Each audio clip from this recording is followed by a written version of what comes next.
my screen.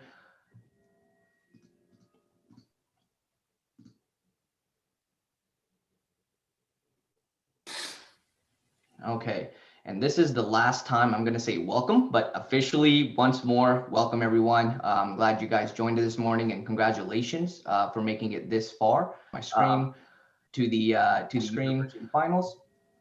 Did I hear echo? You guys hear me okay so far? Everything good? Okay, good. Well, welcome guys to the university finals, the winner of this competition. And this is the last time I'm going to say welcome, but officially once more, welcome everyone. I'm glad you guys joined this morning, and congratulations for making it this far. My screen to the screen finals. There we go. That will not be happening now. Okay, fixed. It was the YouTube feedback that was coming through. But welcome to the university finals. We're going to go ahead and get started. Congratulations to the teams that are on. The winner will be competing globally against the cohort in the global competition. So we're excited to see the work that the university teams have done, and we have our judges here on as well. So with that, we're going to go ahead and get started. Firstly, to make it easier for us, if you can rename yourself into the chat. We will have each team member for the given pitch raise their hands to be brought into the Zoom room to ensure that that two-way conversation happens. But to make it easy, in case we forget somebody, please go ahead and rename yourself with the team name. That will make it super easy in case anyone is lost or anything technical happens and we need to bring you on. Please do tweet. I know that this is virtual, so I assume everyone will be on their laptops and on their phones. So if you're on your phone, take a quick photo from your screen if you want to, if you see a cool pitch, or if you want to represent your school and give them a shout out, you guys can easily just tweet. Those are the hashtags. Go ahead and take a screenshot of that. And what we'll do is for every pitch that does come on, we'll make sure that we send that across into the chat as well. And then make sure you guys put the hashtag TiE-U. This will ensure that the actual event day tweeting that we had, that we can actually go back and reuse, repurpose. We can also retweet and use for our own social media collateral. So thank you guys for that. And then as mentioned, the teams competing here today, the finalists will be going to globals. And Dr. Paul Lopez, if you can give a few little tidbits about globals and what to expect. Yeah, this is our third year of doing a global competition. And in that regard, this year we have 30 cities competing from 6 different countries. So with that in mind, we're looking to pick our Atlanta or Georgia representative to go forward to the global competition, which will be held next month. So back to you, Amin. Awesome. And here's the agenda for the day. So we're going to go ahead and get started. We had some open networking / judges settling in. So we're good to go there. We're going to go ahead and now go straight into the pitches, and followed by that, as the judges deliberate, the teams and the coaches and everyone else in attendance will be able to hear a great keynote from Ashish Mistry, who just had an acquisition done and has learned a lot of lessons along the way, from being a startup to a VC to now selling another company. He'll be sharing some good insights, and will be online to answer any questions, but also tell his story as well. And then we'll come back right on. I mean, you got your starting team here that can't get video or audio in. Yes, I will call them in as soon as I'm ready, Eric. 12:25, we will go into the actual announcement of the winners, and that should take relatively about 15-20 minutes, because we'll just have some Q&A. We'll make some announcements, and we'll actually show the physical checks on screen as well. Again, congratulations to the companies. You guys have made it really far. I know that the journey has been pretty intense because everything has been virtual. I know we did a couple practice sessions. There was a lot of connectivity with the coaches, but you guys put the work in. You guys are here today, and hopefully you guys are ready. And those videos that you guys sent over also are great as well, and that will alleviate any sort of technical issues. But again, congratulations. Here's the order of the pitches. We'll start with Direct X1, so Team Direct X. If you can go ahead and raise your hand, and then we'll be moving you in as soon as your video is playing. And this is just for the students, not the coaches. So Bill, I saw you raise your hand. This is just for the actual students. They'll be coming on to do the Q&A. And again, we're going for that 3P, guys. And then everyone else in the audience, go ahead and scan this, and I'll enter this into the chat as well too. But after every pitch, we do want you to give feedback. This is then all collected and then sent to the team founder. This will make it so that anyone in the audience that has any sort of strategic feedback, investor connections, any follow-ups where, hey, I can probably help you with this company, or hey, I can probably help you solve this problem, all of that can get captured into the feedback. And again, it just helps, right? We're all trying to ensure that we, pace forward in the right direction. So any and all feedback is welcome. So this is the mechanism that you'll do it. We'll remind you a couple more times during the day today, but go ahead and scan that. That's going to pop up that form. You'll select the team, give the feedback, and then you're good to go there. And then any testimonials, we've sent this to the students in the past too, but even as an attendee today, if you're experiencing something awesome or you want to give us any feedback, please do send it over to myself, Amin at TiE-Atlanta.org, or you can send it to our university admin, which is TiE at TiE-Atlanta.org. Coaches, faculty advisor, we've said it once, we'll say it again. Thank you guys so much. You guys put a lot of hard hours in, especially on Zoom, being in front of a computer, getting your butts numb, and really spending the time to make sure that you really do support the student entrepreneurs and helping with any and all strategies that's needed to ensure that their presentation comes out well and that they have all their stuff buttoned up. So thank you guys. And then also thank you to the judges. We could not have done it without you. And we're going to go through intros from the judges as well too. So you guys are going to get to know the judges a bit more during the breaks that we have in between when the judges are scoring. But thank you, judges. TY University program team does take a team that puts all this together in terms of talking about do we need to do it on Zoom, how do we orchestrate the day and all of that with speaker recruiting, the quality of the program. So this is a team that makes it happen. So thank you guys. I know that some of you guys are already on. I see Dr. Ben Kanziski in, Eric is in. I think Jay and Molly should be in. Dr. Paul Lopez is obviously here. Again, all the teams have received this, but if you guys have any questions, please go ahead and send to the chat right now. Between myself, Paul, and Eric, we should be able to quickly respond to those questions. But you guys have this for anything that's after the competition. But for today, just use the chat and that'll make things easier for us as well. Here are the prizes that will be given away today. First place will get $5,000, second place $3,000, and $2,000 for the third place team. And the finalists and the winners will be announced today. So this is going to happen right after that keynote that's going to take place.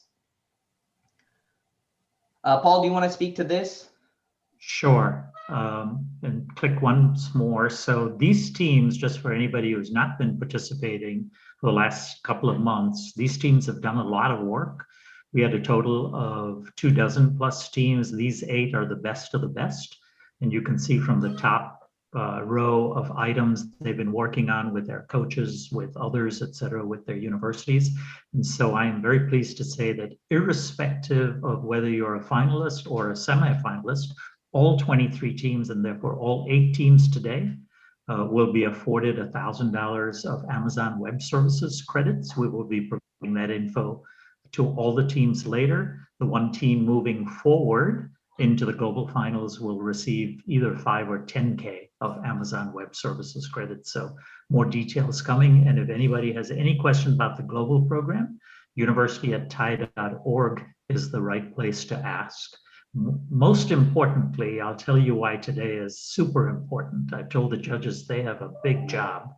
The last 2 years of TiE University have been won by teams from Georgia. So we're going today for a three-peat. And so Jayashri, Karen, Pritpal, and Sig, just be aware that your job is even more vital than ever before. And the last thing I'll say is that we really have diversity. You're going to see 4 teams today headed by women co-founders, 4 teams by males. By the way, the same with our judges. You can see the same. And as you see our panelists as they come in to present, their videos will get turned on and you'll be able to see that we represent all the wonderful colors and gender and all of those things that make America great. So back to you, Amin. Looking forward to a great morning. All right, with that, let's go ahead and get started. So I'm going to go ahead and queue up the DirectX pitch, and DirectX, I just continue to have your hand raised. We're going to move you in as soon as your pitches get started.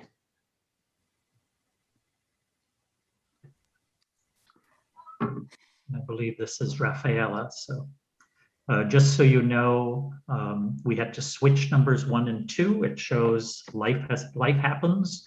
Rafaela is on the tennis team out at University of North Georgia. They're playing a game shortly. So Rafaela, first of all, good luck on the tennis game, and over to you to do your presentation. Amin, we do not need to show the video. She can do it live.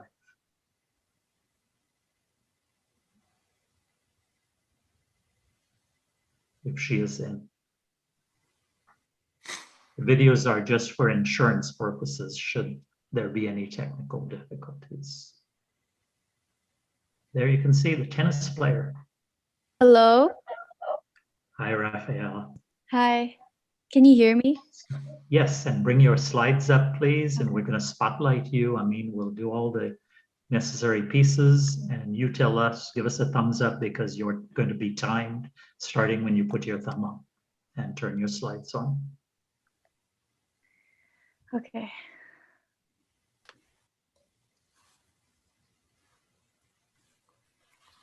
And Rafaela's down in Florida, so all the best down there. Rafaela, you're on. Hi, I'm Rafaela Villanueva. I'm an international student and tennis player at the University of North Georgia. Over my years playing the international junior tennis circuit, I was fortunate enough to travel around Asia with my dad by my side as my coach. However, throughout our many travels, we always encountered at least one issue. The fact that we would lose at least 5% of the value of our money every time we would exchange currencies. Not to mention, it was always such a hassle having to line up at a money exchange kiosk or find an ATM that would accept an international debit card. I thought to myself, there has to be a better way. Let me give you a little background on how I came up with this idea. So I just landed in Hong Kong for a tournament, and I ran into a friend at the airport. As we were talking, we both realized that we needed to exchange currencies. Philippine peso to Hong Kong dollar for me, and Hong Kong dollar to Philippine peso for her. Right then and there, we made the exchange. And that's when I got my light bulb moment. This was in 2016. And only last year was I able to structure this idea into something real. My dad, who coached me back then, was able to guide me through this process. And I'm very grateful for those moments because I didn't know those would be one of my last moments with him as he passed away just a few months ago. All these experiences have led me to pursue DirectX. DirectX is a geosocial networking application that allows users to directly exchange currencies and eliminate excessive commission costs brought about by banks, money exchange kiosks, and credit cards. So there are two main ways on how to use DirectX. First is through a co-user exchange, where users will be matched based on their preferred geographical location, date, time, desired currency to be exchanged, and currency on hand. Each user will be charged a 50-cent transaction fee per exchange. Meanwhile, the other way is through a DirectX partner. DirectX partners are meant to be available to accommodate a higher frequency of exchanges, similar to how drivers of ride-hailing applications operate. In the case where no co-users are available, users may opt to make an exchange with a partner at a 0.5 or 1% service rate. As for our market size, our total available market is comprised of 1.5 billion international travelers.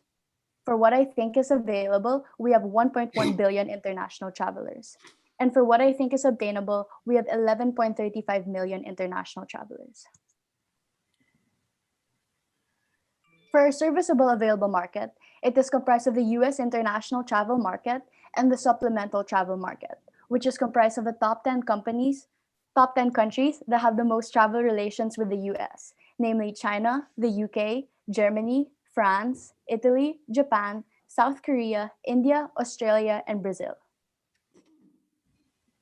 As for our serviceable obtainable market, it is comprised of the 5% market share of the US international travel market and 0.5% of the supplemental market. However, for the early stagers upon launching the application, we will focus primarily on the early adopters market. I also just wanted to reiterate that I modeled these projections after Airbnb startup projections, however, on a more conservative level. As for the application design, you can see that it is very easy to use. In this first section here, this is where you input your preferred geographical location and the date and time you would want your currency exchange to take place. In the second section, this is where you input your currency on hand and your desired currency to be exchanged, as well as your chosen service fee rate of 0% for co-users and 0.5% or 1% for partners. Then click this button here to find your match. Once you have done so, you will be shown your possible matches based on the exchange information you provided earlier. And as an added security feature, you'll be able to view the profile and rating of the person you're making an exchange with.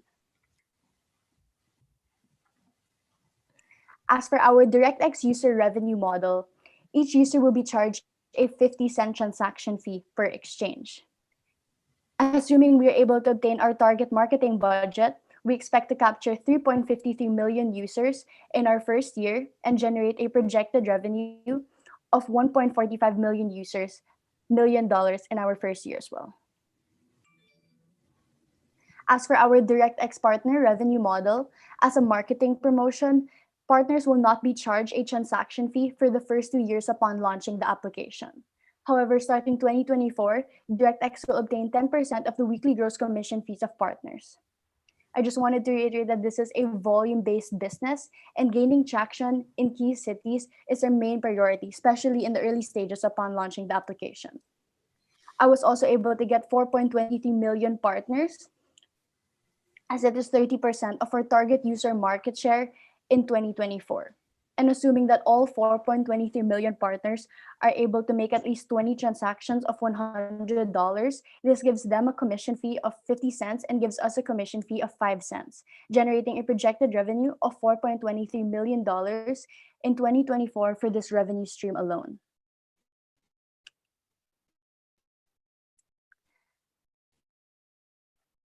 Since DirectX is the first geosocial networking application on the market that allows users to directly exchange currencies, we're very excited about this because this concept has never been done before. Not to mention, when the post-COVID travel boom starts, there will be so much demand that this would be the perfect opportunity for DirectX to gain traction in key cities. We have no direct competitors. However, industry-wise, we have money exchange kiosks which charge at least 5% per exchange. We have banks and ATMs which charge 2 to 3% per exchange on top of other hidden fees, and credit cards which charge 3 to 4%, again with additional hidden fees. Meanwhile, for our online competitors, we have Travelex and US First Exchange, which are both websites that allow you to order currency and have them delivered to you. However, they do charge shipping fees and are not held liable for any loss or theft of currency, which is very concerning considering they have no minimum or maximum amount of currency to be exchanged. Meanwhile, the platform that DirectX uses through an application proves to be the most effective way to connect travelers, similar to how Uber and Airbnb have done so.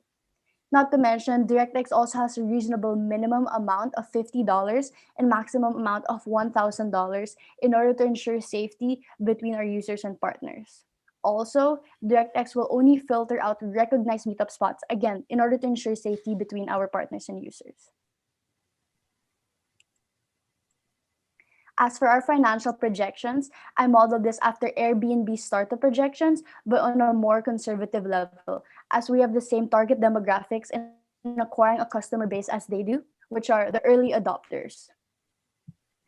And as you can see, our partner revenue stream only starts coming in 2024 once we become more established in key cities. And lastly, our expenses are comprised of labor expenses, marketing expenses, application development, and graphic design.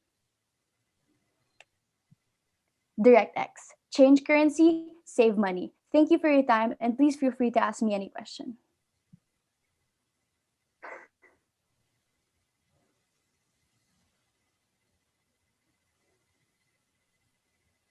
Good. Thank you. I know ask questions. Thought Amin was going to be. Amin, are you unmuting? Yeah. You're muted, Amin. Better now. Okay, Karen, we'll start with you first. Please go ahead.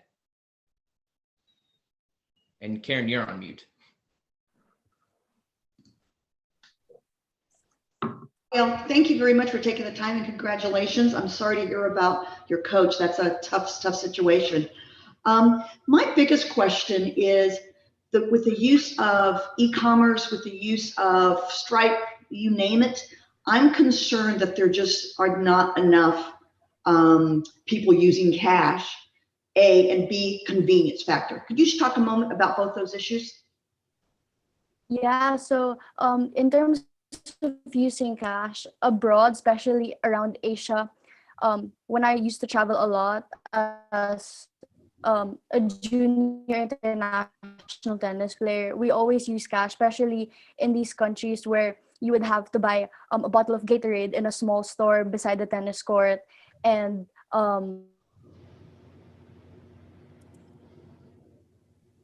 Rafael, we can't hear a you. lot of the athletes who I would, for example, oh, sorry. Hello? Just your Hello? connection, Rafaela, just your connection. You're fine. Keep talking. Okay.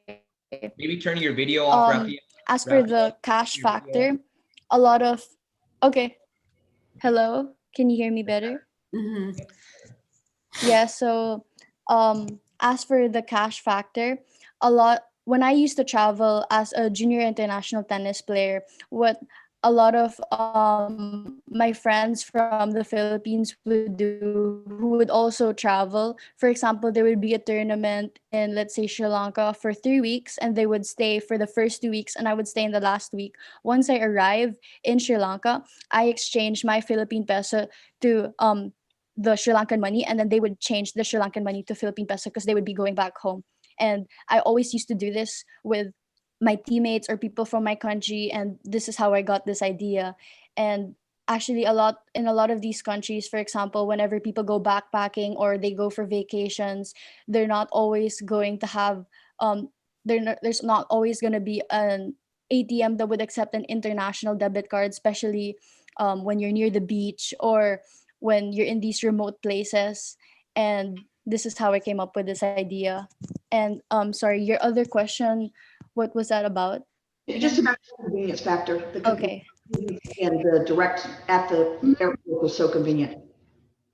So DirectX is more convenient than other exchange methods, which are banks or money exchange kiosks, because first of all, you wouldn't have to line up. Second, you would be able to save so much money, especially when you're just starting or you're going on a budgeted travel trip. You're going to save as much money as you can. That's what you're going to want to do. And you'll be able, for example, you're in a mall and you're going to be able to use the application and find somebody to make an exchange within the mall, instead of having to find a money exchange kiosk somewhere, take another taxi. And yeah. All right. Jayshree, we'll go with you next. Go ahead. Hi. So yeah, no, it's a great business idea. I think there's clearly a need for this. My question is, my concern is that vetting the partners or the people that you're going to do exchange with. You mentioned the ride sharing. So for the same reason you wouldn't go into a car with a stranger in the middle of the night, how are you going to vet the partners so that me as an exchanger knows this is legit? I would think you'd have to dedicate significant resources to vetting your partners because money exchange is taking place. Yes. So of course there's going to be a thorough background check, and another additional factor for our security features is that you'll be able to view the profile and the rating of the person you're making an exchange with, and you're only going to make an exchange in a recognized meetup spot, which would probably be like in an airport, Starbucks, or in a restaurant in a mall. And another added security feature that we're currently working on is insurance with certain amounts of currency. Yeah. Thanks, Rafaela, and thanks, Jayshree. Preetpal, we'll go with you next. Hey, this is Preetpal. Thank you so much, and sorry for your loss and the time you have put into this. Much appreciated. I got 3 questions. First question is, what's your customer acquisition cost? The second question I have is, your model assumes 10% commission rate of what? And the third is, you have a cap of $1,000 max per transaction. given $1,000 max per transaction, what is the logistics cost of transferring that money from the provider to the, I'm calling the person who's providing the money as provider, and the money who's receiving the money as receiver. So what's the logistics cost of provider to receiver? And just one more addition is, what is your currency exchange rate pegged at? Okay, I will answer the questions based on the current one that you just asked. So we are not defined as a money service business because because there's an activity threshold of greater than $1,000 for you to be considered a money service business, and we are not. We are also only we are basically the middleman. We are just connecting people, similar to how Tinder connects people to go on dates. We connect people to make currency exchanges. However, we will do thorough background checks with our partners. And sorry, what was your other question about logistics you were saying? Yeah, so let's go one by one, right? Okay. So that $1,000 question was essentially trying to understand what is, because you have a cap of $1,000, what is your logistics cost? You know, say for example, a partner driving to a Starbucks location to deliver money, right? As a percentage of $1,000, right? That's first question. And the second question is, obviously you're trying to compete with a marketplace where your assumption of your business model is that you are 5%. There's a 5% commission, overall commission fee for $100. In essence, you know, given $100, $5 go away in a transaction cost, right? So you're trying to lower it. So I'm just trying to understand, what is the true replacement cost of that 5%? Okay. So we are not a money exchange. We are not a money exchanger. We are just connecting users like travelers and our partners to make exchanges. And these partners, we don't give them a salary or anything. They earn based off their commission. And basically our promotion to get them or vet them is that we are not charging a transaction fee for the first 2 years upon launching the application. And starting 2024, once we start doing so, we will get 10% of the weekly gross commission fees of partners. So for example, they earn just hypothetically, let's say $100. Let's say they make an exchange of $100 that week, then they would get a commission of 50 cents if they were to get a 0.5% commission, and we would get 10% of that, so we would get 5 cents. And how our partner revenue model is built is assuming that all these partners are able to make 20 transactions of $100 in a year, which gives us a commission basically of $1 per partner. And the commission fee, basically you're just connecting people to exchange money. And they can do, like, let's say if there's a co-user exchange, it would be commissionless, so you're just exchanging with a normal user. But in the case where no co-users are available, this is when you would opt to make an exchange with a partner who will most likely be available because they are getting commission or earning on the side. Thank you. My last question is, what is your customer acquisition? For 2022, assuming that we are able to develop the app by this year, our customer acquisition cost is around, or our expenses for the total month would be 37 grand. I'm not sure if that's exactly the same as customer acquisition cost, but that is our expense assumption per month for the first year. Thank you. For the sake of time's sake, if we'll start with you first on the next one, but go ahead if you have a question that you can ask now. Yeah, can you talk about your team? So I am actually the only one doing this at the moment. It's just me.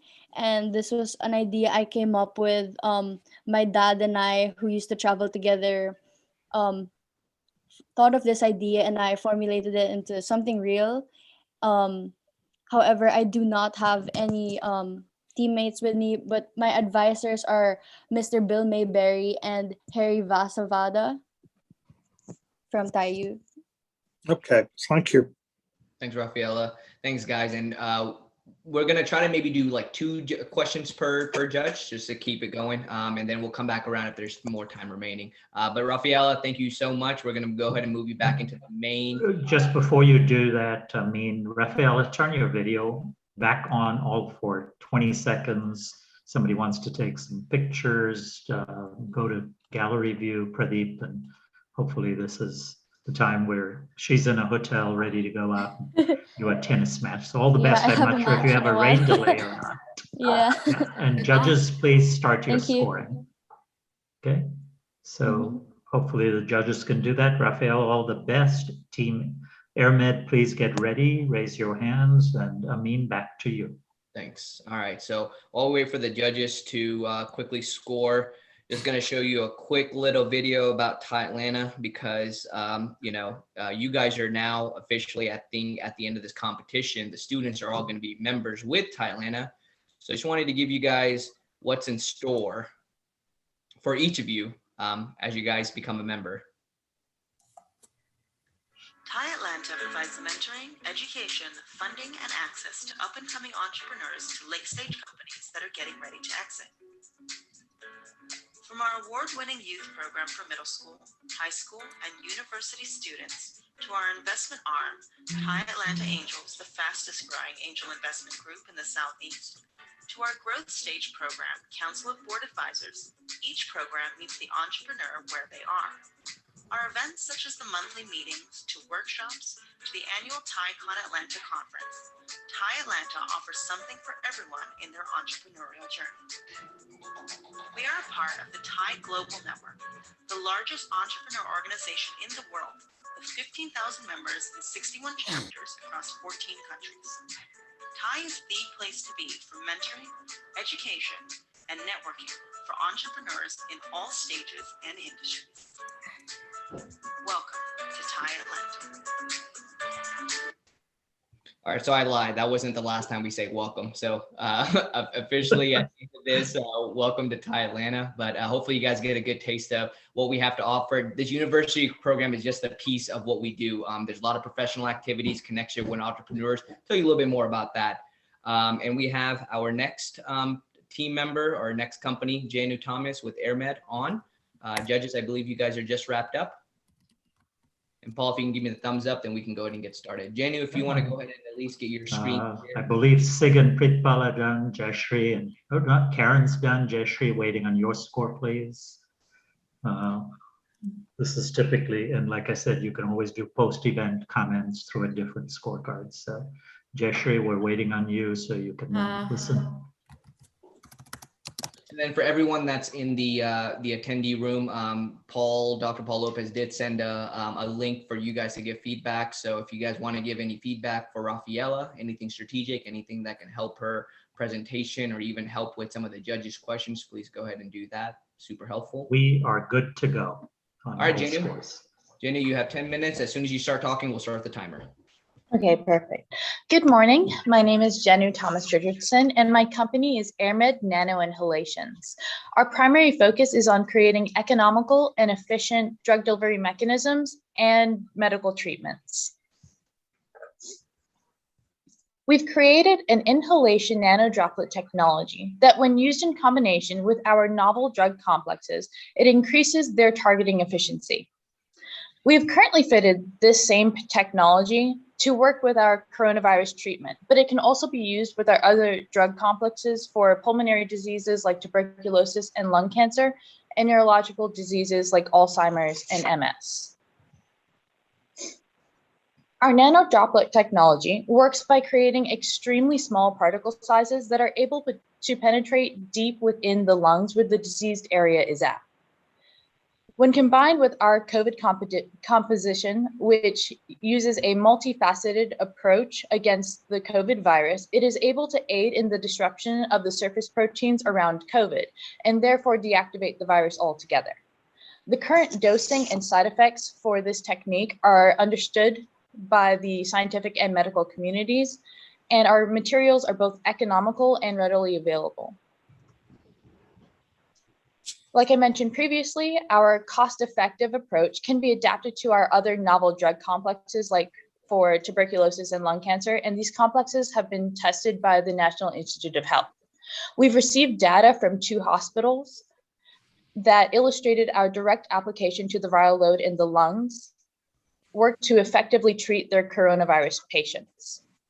We've applied to the FDA and are in the 3rd phase of that 4-phase process. And our co-principal investigator for that project is the Medical College of Georgia, who have agreed to host our clinical trials as well. There's potential for this to reach the multi-billion-dollar international market for coronavirus treatments. Unlike normal inhalers, which create particle sizes that are too large and only target the throat and upper lung areas, our specific application combines our novel drug complexes with the nanodroplets and penetrates deep into the lungs where the diseased area is located. This not only increases the targeting efficiency of the drug, but also uses less of the overall drug. Our international market, both present and future, will continue to exist despite the waning number of COVID cases in the United States. For example, in Brazil, COVID is still causing a crisis, and worldwide vaccines are only starting to be administered in some countries, while other countries have not even yet to begin. There is no recognized cure for COVID at the moment, and vaccines are limited against the new, more aggressive strains that are popping up. Our treatment provides a solution for the COVID pandemic, and the technology can be used to fight other diseases like tuberculosis and lung cancer, and more. Our solution is low cost, has higher targeting efficiency, and has shown potential to be a cure. From our in vitro data, we have gotten results that show that our treatment can deactivate the coronavirus within 60 seconds. And from the 2 medical hospitals that have used our treatment on their COVID patients, the one in Iran showed that their mortality rates went from 14% to 2%, and the one in Mississippi tested our treatment on over 80 COVID patients with over 200 controls and had positive results. The current competition on the market is only effective to treat the symptoms of COVID-19. The Pfizer pill is only in the 1st phase of clinical trials and has not gotten FDA approval yet, despite its popularity on current media. Dexamethasone is an old steroid that is only used to alleviate some of the symptoms and side effects of COVID, and remdesivir only works to shorten hospital stays by a day or 2. Our timeline for the next 2 to 2.5 years has a clinical and a business side to it. On the clinical side, we will get FDA approval for our investigational new drug that we've already filed a patent for. They will then go into phase 2 and phase 3 clinical trials, which will take 1 month to 2 months for each. We will also be doing parallel research on the side for other diseases and other drug complexes that we will later push through other clinical trials. For the business side, we will obtain funding, which we will then use to finish the licensing agreement we have in place with the University of Georgia system, start a spin-off company, create a business management team who will help us with the marketing to larger pharmaceutical companies who we hope to license our intellectual property to. But we are also open to beginning production once connected with the proper manufacturer. We will then see first domestic sales and then reach into the international markets. This is a closer look at our business and marketing developmental side. We plan on developing a spin-off company once we have put a licensing agreement in place with the University of Georgia system. Once we have funding, we will add our business team who will handle our marketing and financial analysis.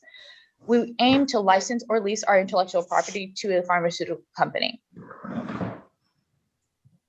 Currently, we have the clinical side of our teams in place, which includes myself and Dr. Manning.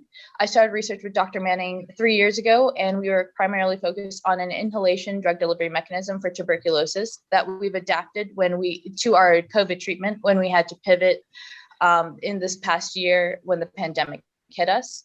And Dr. Manning has over 20 years of drug development experience. We will also be adding a business team once we have funding. This is a general outline of our financial expenditures for the next 24 months. Once we have the funding to continue, we have put a small cushion in there for any contingencies that may occur. Our ask is for $2 million for over the next 2 years, 1 million of which will be used to fund our phase 2 clinical trials, and 0.6 of which will be used to continue parallel research into other diseases that can be treated with our nanodroplet technology. 0.4 million will be used for corporate and business developmental needs. And thank you for your time. Awesome. Thanks, Janu. All right, Sig, we'll start with you first. A great presentation. Can you just tell me a little bit about your background? Of course. So I started research with Dr. Manning 3 years ago. I have a bachelor's of science and a double minor in chemistry, pharmaceutical chemistry, and art. I have been doing this research. We started with pulmonary tuberculosis, which it's more vigilant and deathly than COVID is, but it has a very similar way of treatment. And so we adapted the technology that we were using for the pulmonary research, which is first was a biodegradable implant, and then moved into a inhalation technique that we have adapted to our COVID research, that we've also gotten 4 publications from, one for tuberculosis and the treatment of treating tuberculosis, and then 3 others for our COVID research. Yes, thank you. Pritpal, we'll go with you next. Thank you so much. This is Preetpal, and great work on this thing in these special trying times. My question is, what's the FDA approval process for this whole thing? Okay, so the FDA approval process, first you have to go through the investigational new drug, which we are in the 3rd phase of that 4-phase process, and we're almost done with. We are formatting a protocol and it's a patient confidentiality and permission form also for the last part of that. That we are working with the Medical College of Georgia to finish. We're working actually with the head of their infectious diseases, Dr. Vasquez, in doing so. And that should be done within this month or next month is what our projected time is showing so far. And I believe that covers most of it. After we go through phase 2 and 3 clinical trials, which the FDA has told us we are at because of the human data that we have received from these other hospitals, we will get FDA approval once everything goes through and once everything has been tested. One last question is, what is your time to market for general availability? Can you say that again? I couldn't hear the last part. The time to market for general availability, including all approval processes. Okay. So the time to market, we are looking at for complete commercialization, we're able to license once we are out of the clinical trials. Once we have the FDA approval, after our clinical trials are done, we'll license it or lease it to a larger pharmaceutical corporation. But that timeline is about 2 years at most. Is what we've shown, what our team has found. All right, Karen, we'll go with you next. Excellent presentation. You made a complex subject very simple to understand. What work have you done for non-COVID? For non-COVID? Oh, okay. Sorry, I like talking about this too. So we've also done work for tuberculosis, and tuberculosis affects 2.3 billion people worldwide at the moment. And with that, we've patented a novel drug complex to be used with this technique, and also a biodegradable implant that I was working on previously before we switched to this drug delivery mechanism. I currently am working on a cancer drug, a couple of different cancer drugs actually that are used for lung cancer, colon cancer, and more, that have been tested by the National Institute of Health. We also work on coral and oyster restoration that has nothing to do with this, but I do that too. And we also have another one for Alzheimer's and neurological diseases like MS also. Very, very intriguing. And this is all based on this the small droplets inhalation process? And that's Yes, ma'am. It increases the targeting efficiency and lowers side effects by using less of the overall drug. So that way your body's not interacting with so much of it. Very impressive. Thank you. Very much. All right, Jayshree. I think you addressed my question, kind of Karen asked it. My concern was, if you were targeting this to other areas other than non-COVID, because, with the 2-year approval process, anything could happen with COVID. So I was glad to hear that you were targeting TB and perhaps cancer also with this drug mechanism. It's more multifaceted than just one thing. And we fit it for that. So that way it worked with the other novel drug complexes that we do make.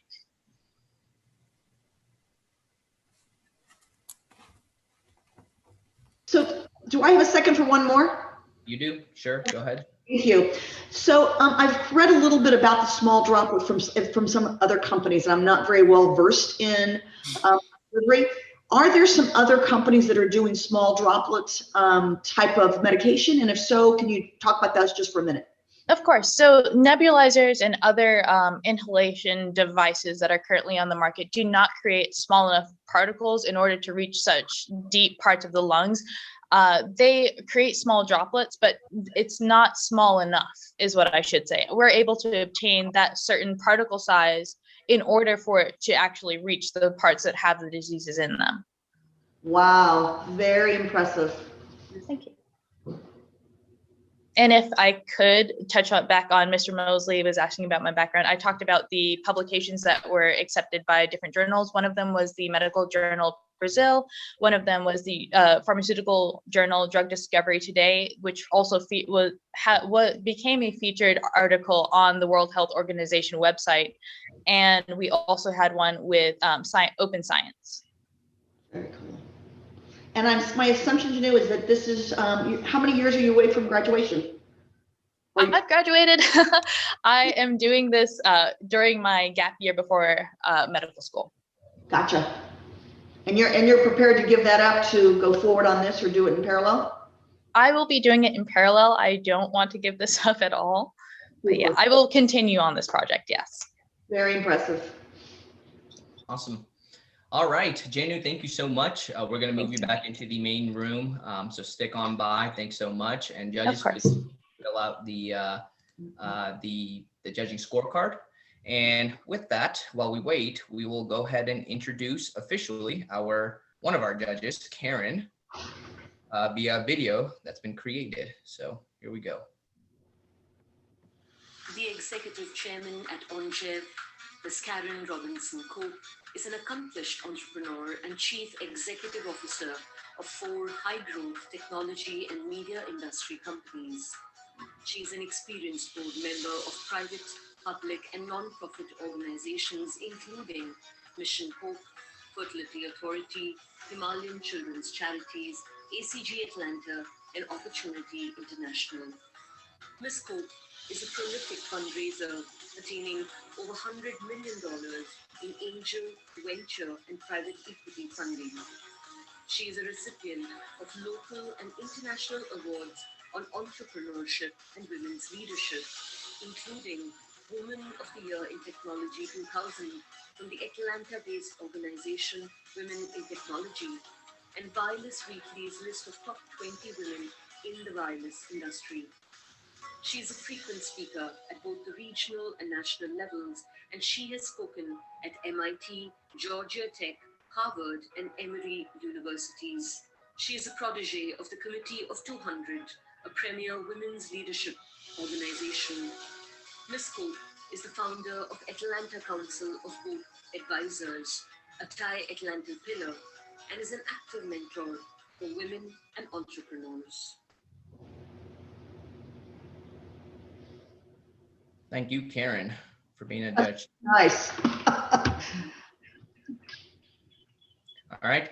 And wanted to share one more quick thing for you guys while we wait for the judges to fill out the scorecards, is that for those that don't know, these judges, we recruit internally from our network of great investors, entrepreneurs, and C-level executives that join our organization to be able to give back to the future generation of entrepreneurs. So just so that you guys are aware, when you guys become members, these are the folks that you guys are going to be getting access to. So, in programmatic settings like this, where they're judges, you get to say hi, hello, try to impress them with what you have going on. Or if you wanted to share a drink with them or a conversation, we do have our virtual events now, which hopefully will be transitioning back into person with limited capacity, but you'll be able to meet those guys in person as well.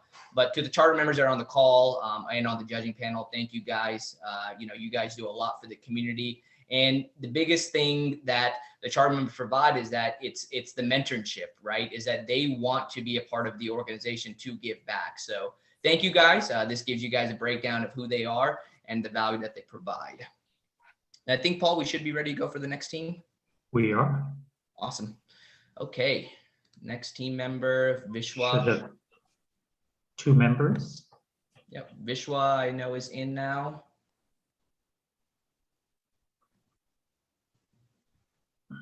Vishwa, you're presenting alone and you've got mute, or is your teammate with you? Viraj Patel should be here, but I'm presenting alone. Okay, Viraj, if we will move you in as well, but I think we are good to go, Vishwa. Right, Ami? Yep. Vishwa's ready. Go ahead, Vishwa, if you want to share your screen and get started. All right. Can you hear me and see my screen? Yep. Awesome. Good afternoon, judges. Thank you for being here today. My name is Vishwamati Ganda, and I'm the co-founder of KEMNU. KEMNU is a singular college platform for students to discover, connect, and enjoy. But before I go into that, I'm going to tell you a little story. Viraj and myself have been in college since 2013 through our undergrad and master's. For us, it's always been about academics and getting good grades. We wanted more from our college experience, to go out there, make new friends, to network and go to parties. We thought, what better way than to get more involved with organizations on campus? Surprisingly enough, connecting with organizations proved to be very difficult. There was no dedicated platform to connect directly with organizations, find club timings, or contact information. That's when we had our aha moment. As business graduates, we saw a problem that wasn't solved. And to make sure our assumptions were correct, we conducted a customer discovery of 1,000 individuals to see if this was a problem for anyone else.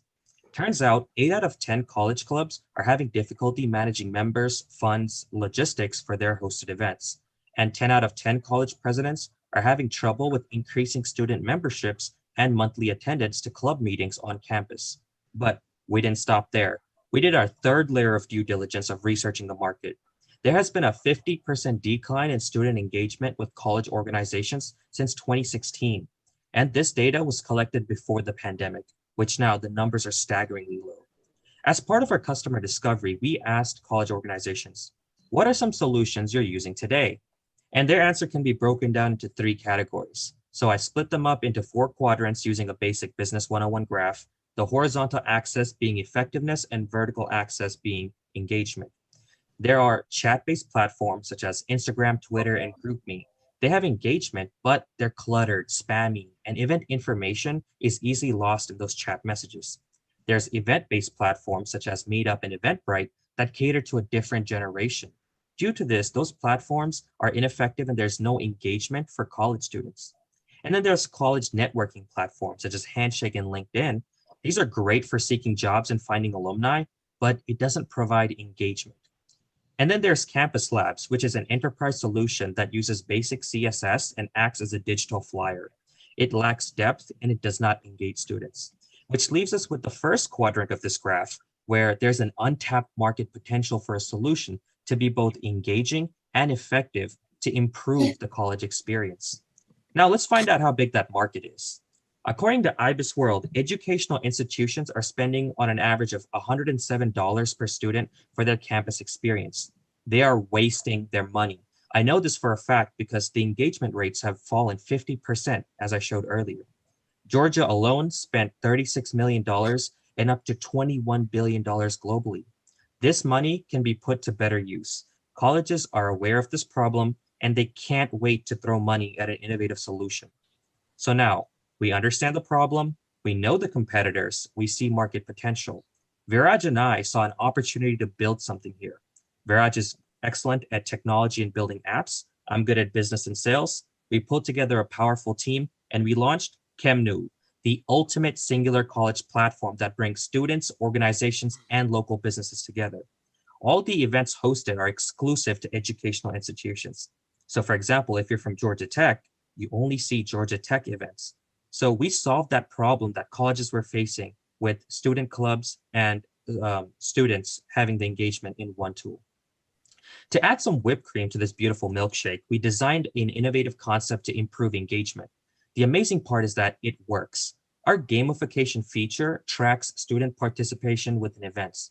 The more that students participate, the more TiE-U coins they earn. And they can use these coins to redeem exclusive offers from local businesses. And because of this, we are seeing engagement rates grow to about 400% based on our beta test group. And finally, to top it all off with the cherry, we enable organizations to track logistics through our metrics dashboard. They can collect membership dues, manage members, and much more. Our platform is a win-win-win situation for students, organizations, and local businesses. Students can find their communities on campus and earn rewards through our gamification system. Organizations are getting more member signups and witnessing increased participation rates in club events. And local businesses are getting more customers by offering special discounts directly to students. So you must be thinking, how would TiE-U make money? Our application is free for organizations and students to onboard. We will license our software as a white label to educational institutions as an enterprise-based solution based on annual contracts. This way, they can customize their branding, logos, colors, and much more. An added benefit to licensing is that we have easy entry into geographical regions and foreign markets. Additionally, in our roadmap, we plan to synergize with local businesses through sponsorships to host ads as special discounts. I personally went out there and pitched TiE-U's sponsorship model to a few local businesses where most of the students go to hang out. In the past 2 months, I was able to get VR1 Gaming, eBricks Coffee, Urban Escape Rooms, and Musty Restaurant as sponsors. Our simple business model and the opportunity to be able to attract Gen Zs was good enough to convince business owners that we add tremendous value to them. And here's our detailed roadmap. In 2019, we identified the problem with the college engagement and conceived an idea for a solution.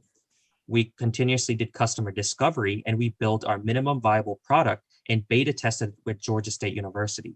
We analyzed those results and determined that TiE-U was in fact in demand for both students and college organizations. This year in 2021, we are focused on improving the TiE-U experience through our beta test feedback and building our iOS, Android, and web-based platforms. Next year, we plan on licensing our software to Georgia State, Georgia Tech, Kennesaw, and Emory universities. Shortly after, in 2023, we plan to partner with the University System of Georgia to onboard more than 750 organizations, totaling 17,250 students. From there, it's smooth sailing throughout the Southeast USA and expanding throughout the United States. We have over 450 beta testers currently and 5 organizations from Georgia State University. Through our data collected, we are seeing 400% growth in engagement for those 5 organizations over the past 4 months. We have over 50 reviews on the Apple App Store and an average of 4.9 out of 5-star rating. Having this credibility is huge for us because it plays a large role in adopting new users. Majority of our time right now is spent on improving our beta testing, improving TiE-U experience, branding on social media, connecting with Georgia State and Georgia Tech newspapers, which TiE-U was showcased on just last week. We were featured on the Forsyth County News and Hippocampus. Our team has graduated from Georgia Tech's CreateX Accelerator and Georgia State's Main Street Entrepreneurship Accelerator. We are very excited to launch our web and Android platform this summer.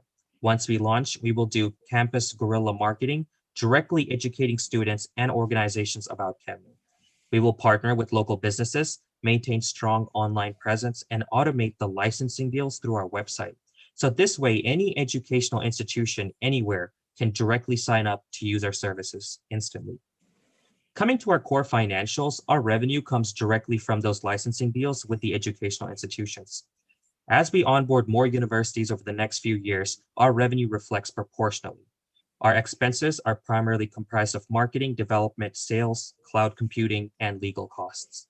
Since we are a software as a service based platform, it is easily scalable and can be acquired virtually anywhere. Even if you take a 50% margin of error, the numbers still show tremendous potential for growth. And to make this happen, we need an investment. We are seeking $500,000 to expand in the Georgia market.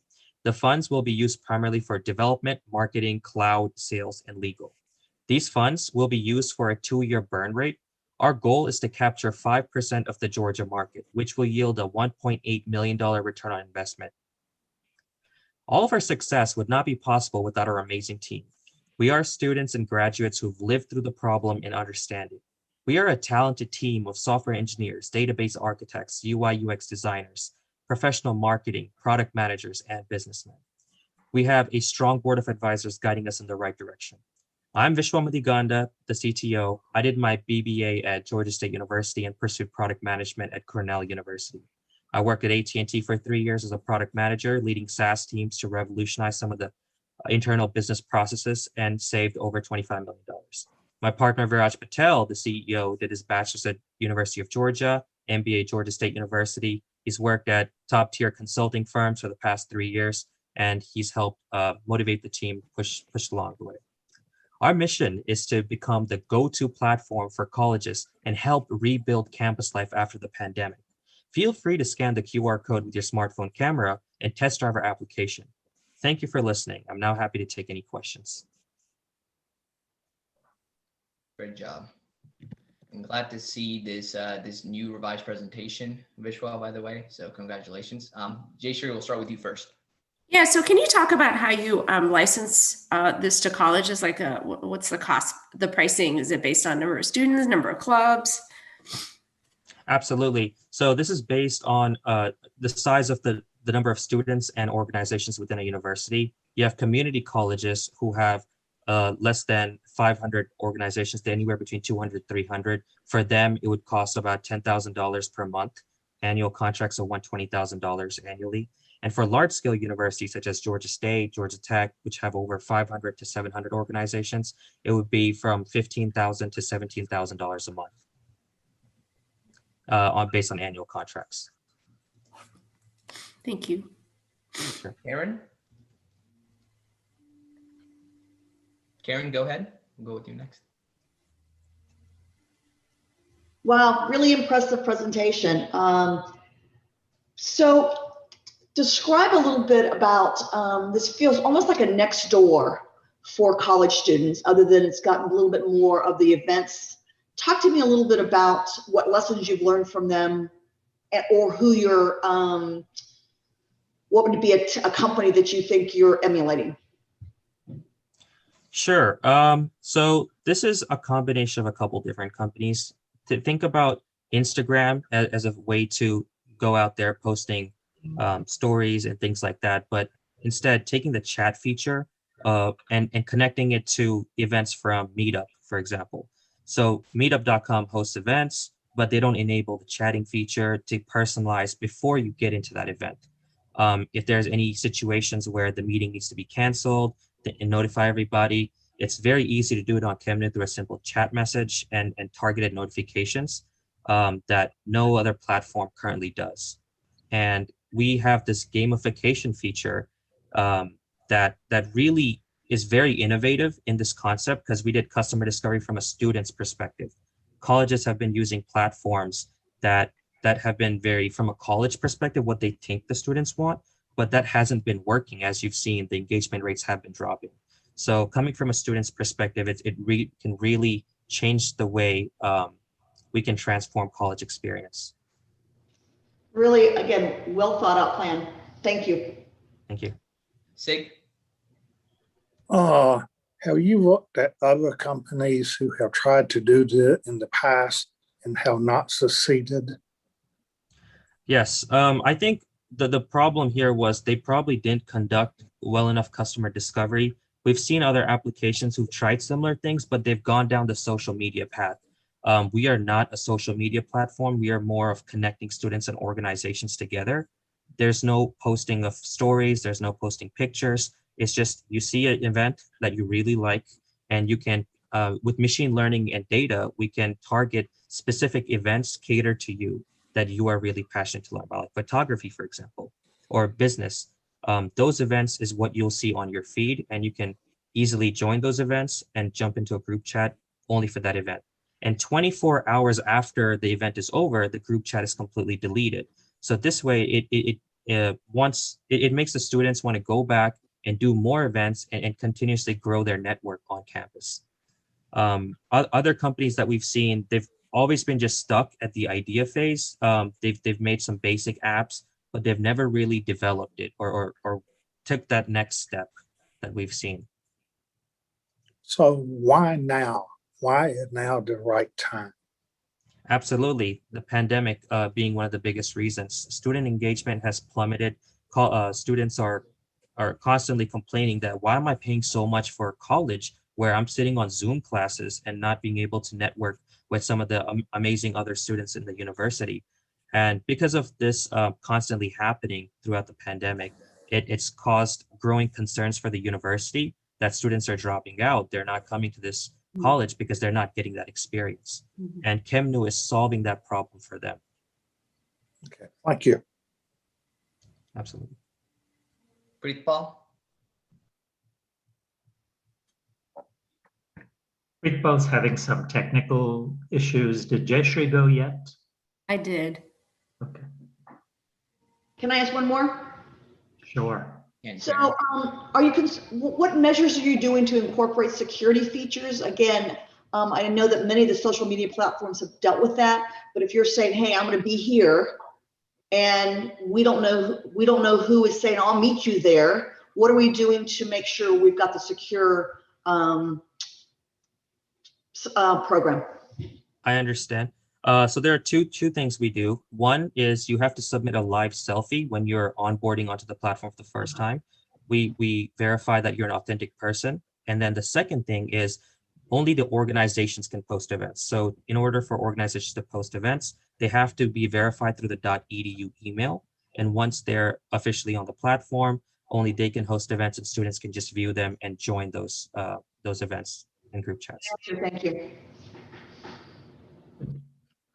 Preetpal's working. Preetpal, if you're able to, you're welcome. If not, we'll catch up with you. Any other judge, if time allows, want to ask a question? So I'm sorry, who is this live in Georgia State, and are they paying right now? What kind of feedback have you received from them? Sure, we're in the beta testing phase. And the feedback they're getting is it's excellent because we are improving engagement rates.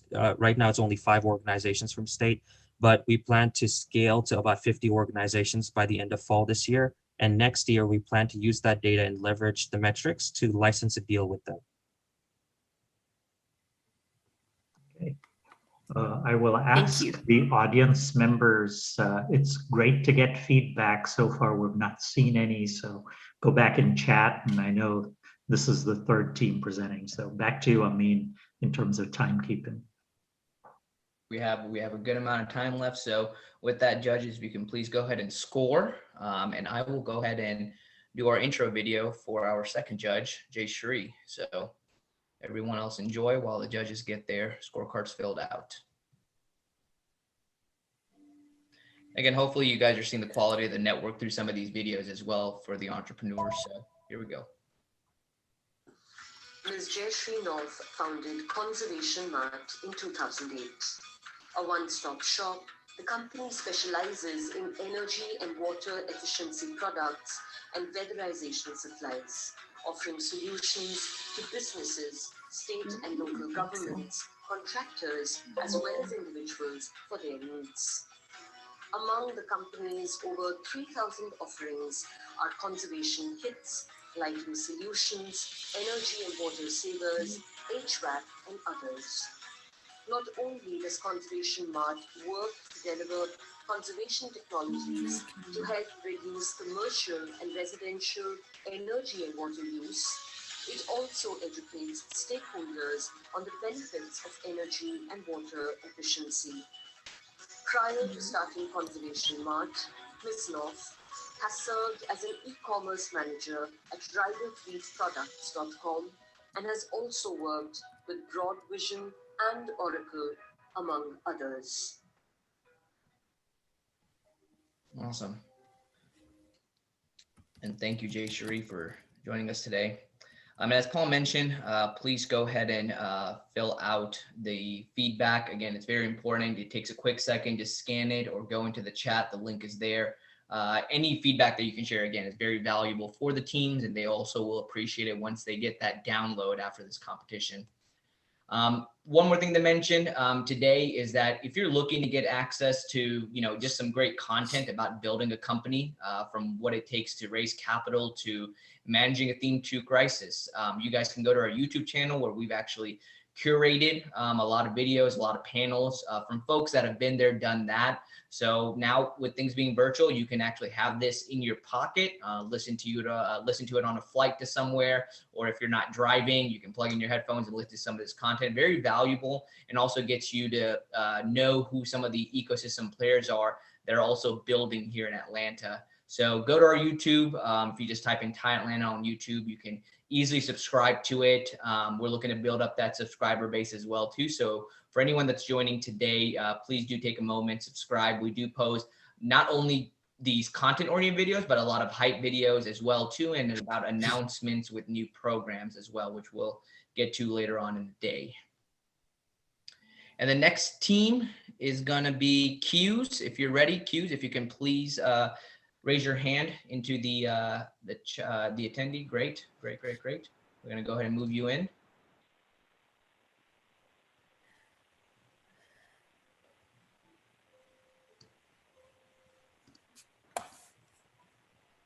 And Wishwa, Viraj, thank you guys so much. I'm gonna go ahead and move you guys back into the main session.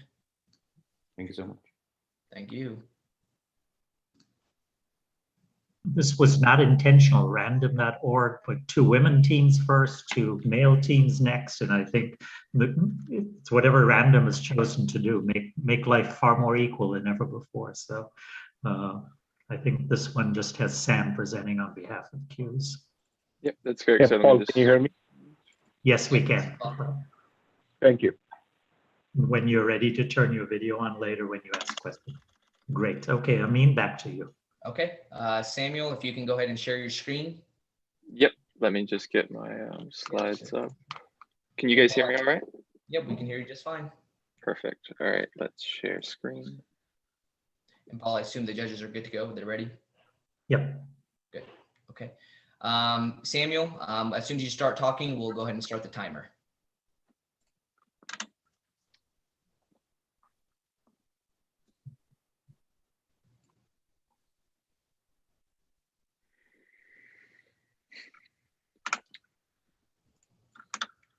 We've all been there. We wait in lines every day, at airports, bathrooms, restaurants. We wait everywhere. As students, we face the problem of long lines every day when we get food. I've talked with students that say they've skipped entire meals just because they weren't willing to gamble their time in line. That's lost business for vendors and empty stomachs for students. My name is Samuel Porta, and I founded Q's back in 2018 with one mission: to collect data that has the highest potential to provide value in people's lives. Our current focus is on collecting people counts and wait time data from restaurants to help people avoid long lines and to help businesses drive more traffic during off-peak hours. A key part of any business, especially in the restaurant industry, is providing a great customer experience. The food has to taste good, be fairly priced, and the servers need to provide a good experience. If any of these are not met, people are going to be more likely to take their business elsewhere.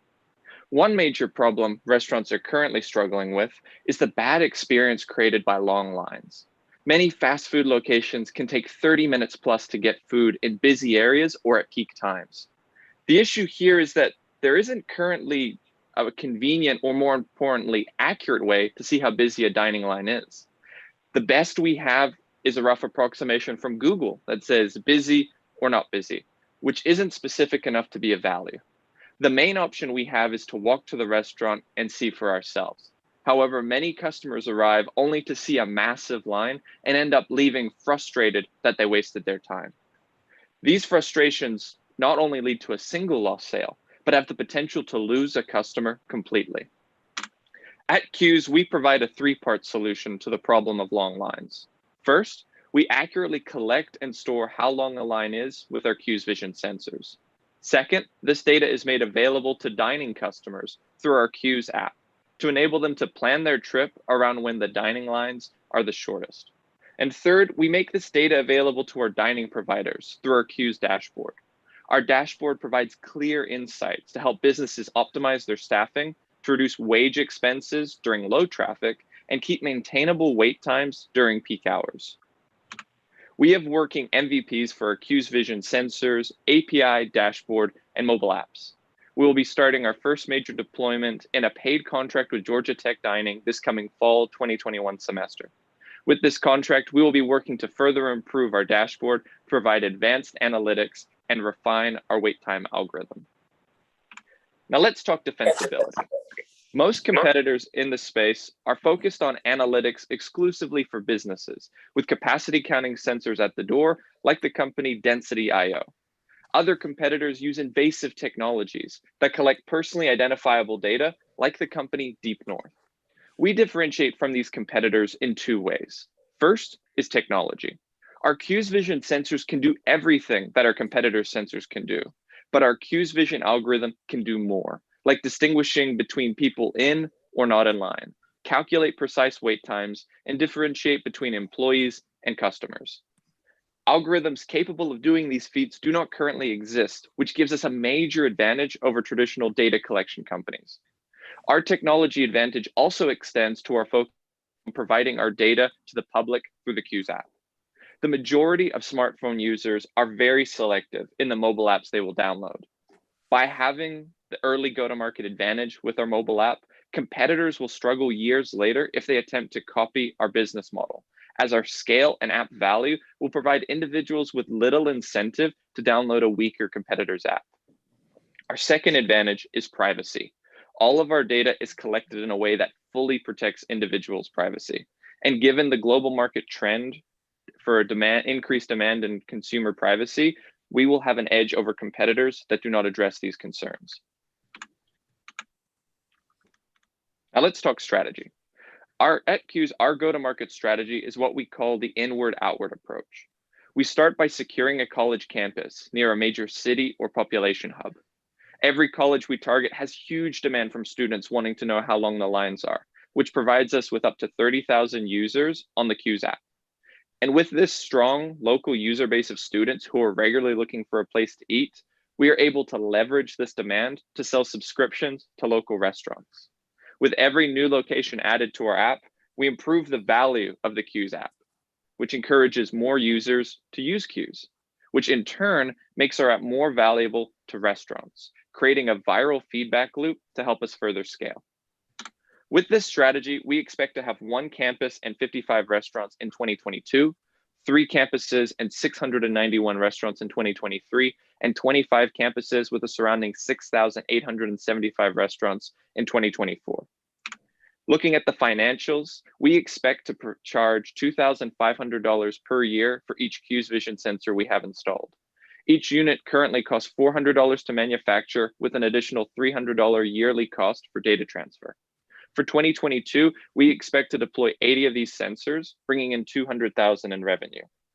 Our ambitious goals begin in 2023, where we are targeting to deploy 766 sensors, bringing in $1.9 million in revenue.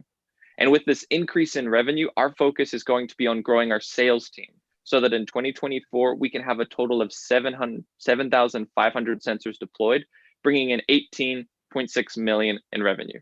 Our goal is to achieve this 9x growth year over year for the next 5 years. Now, to roll out an ambitious strategy like ours, you need a formidable team. And fortunately, CUES is comprised of 16 Georgia Tech students with the skills to make it happen. The majority of our team are computer science majors who work on our front end, mobile, back end, cybersecurity, and computer vision teams. The rest of our team is up of business and industrial engineering majors who bring their expertise in our analytics and marketing teams. All of our team members are currently working part-time, paid with vested stock options, with the goal of offering full-time positions upon their graduation.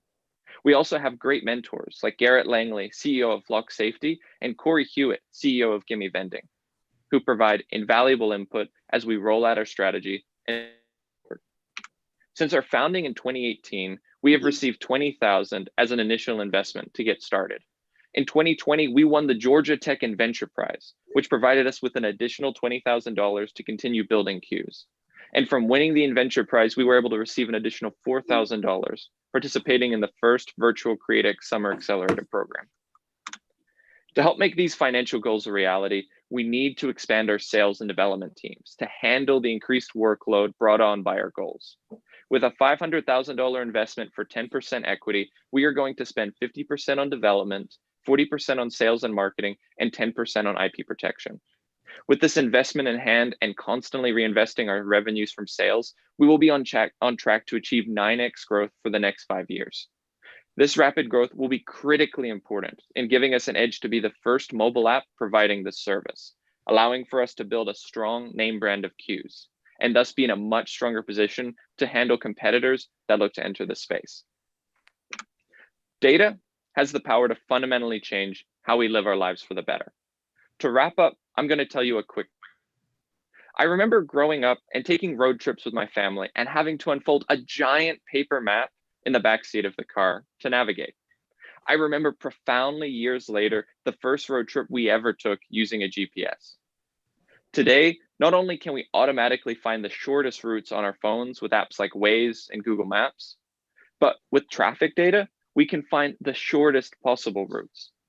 That data alone has helped people in the US save billions of hours of time. Queues is going to be the Waze of walkable wait times. We are going to help millions of people save billions of hours of time every year and help millions of businesses increase their sales and improve their customer experience. We hope you will join us on our journey.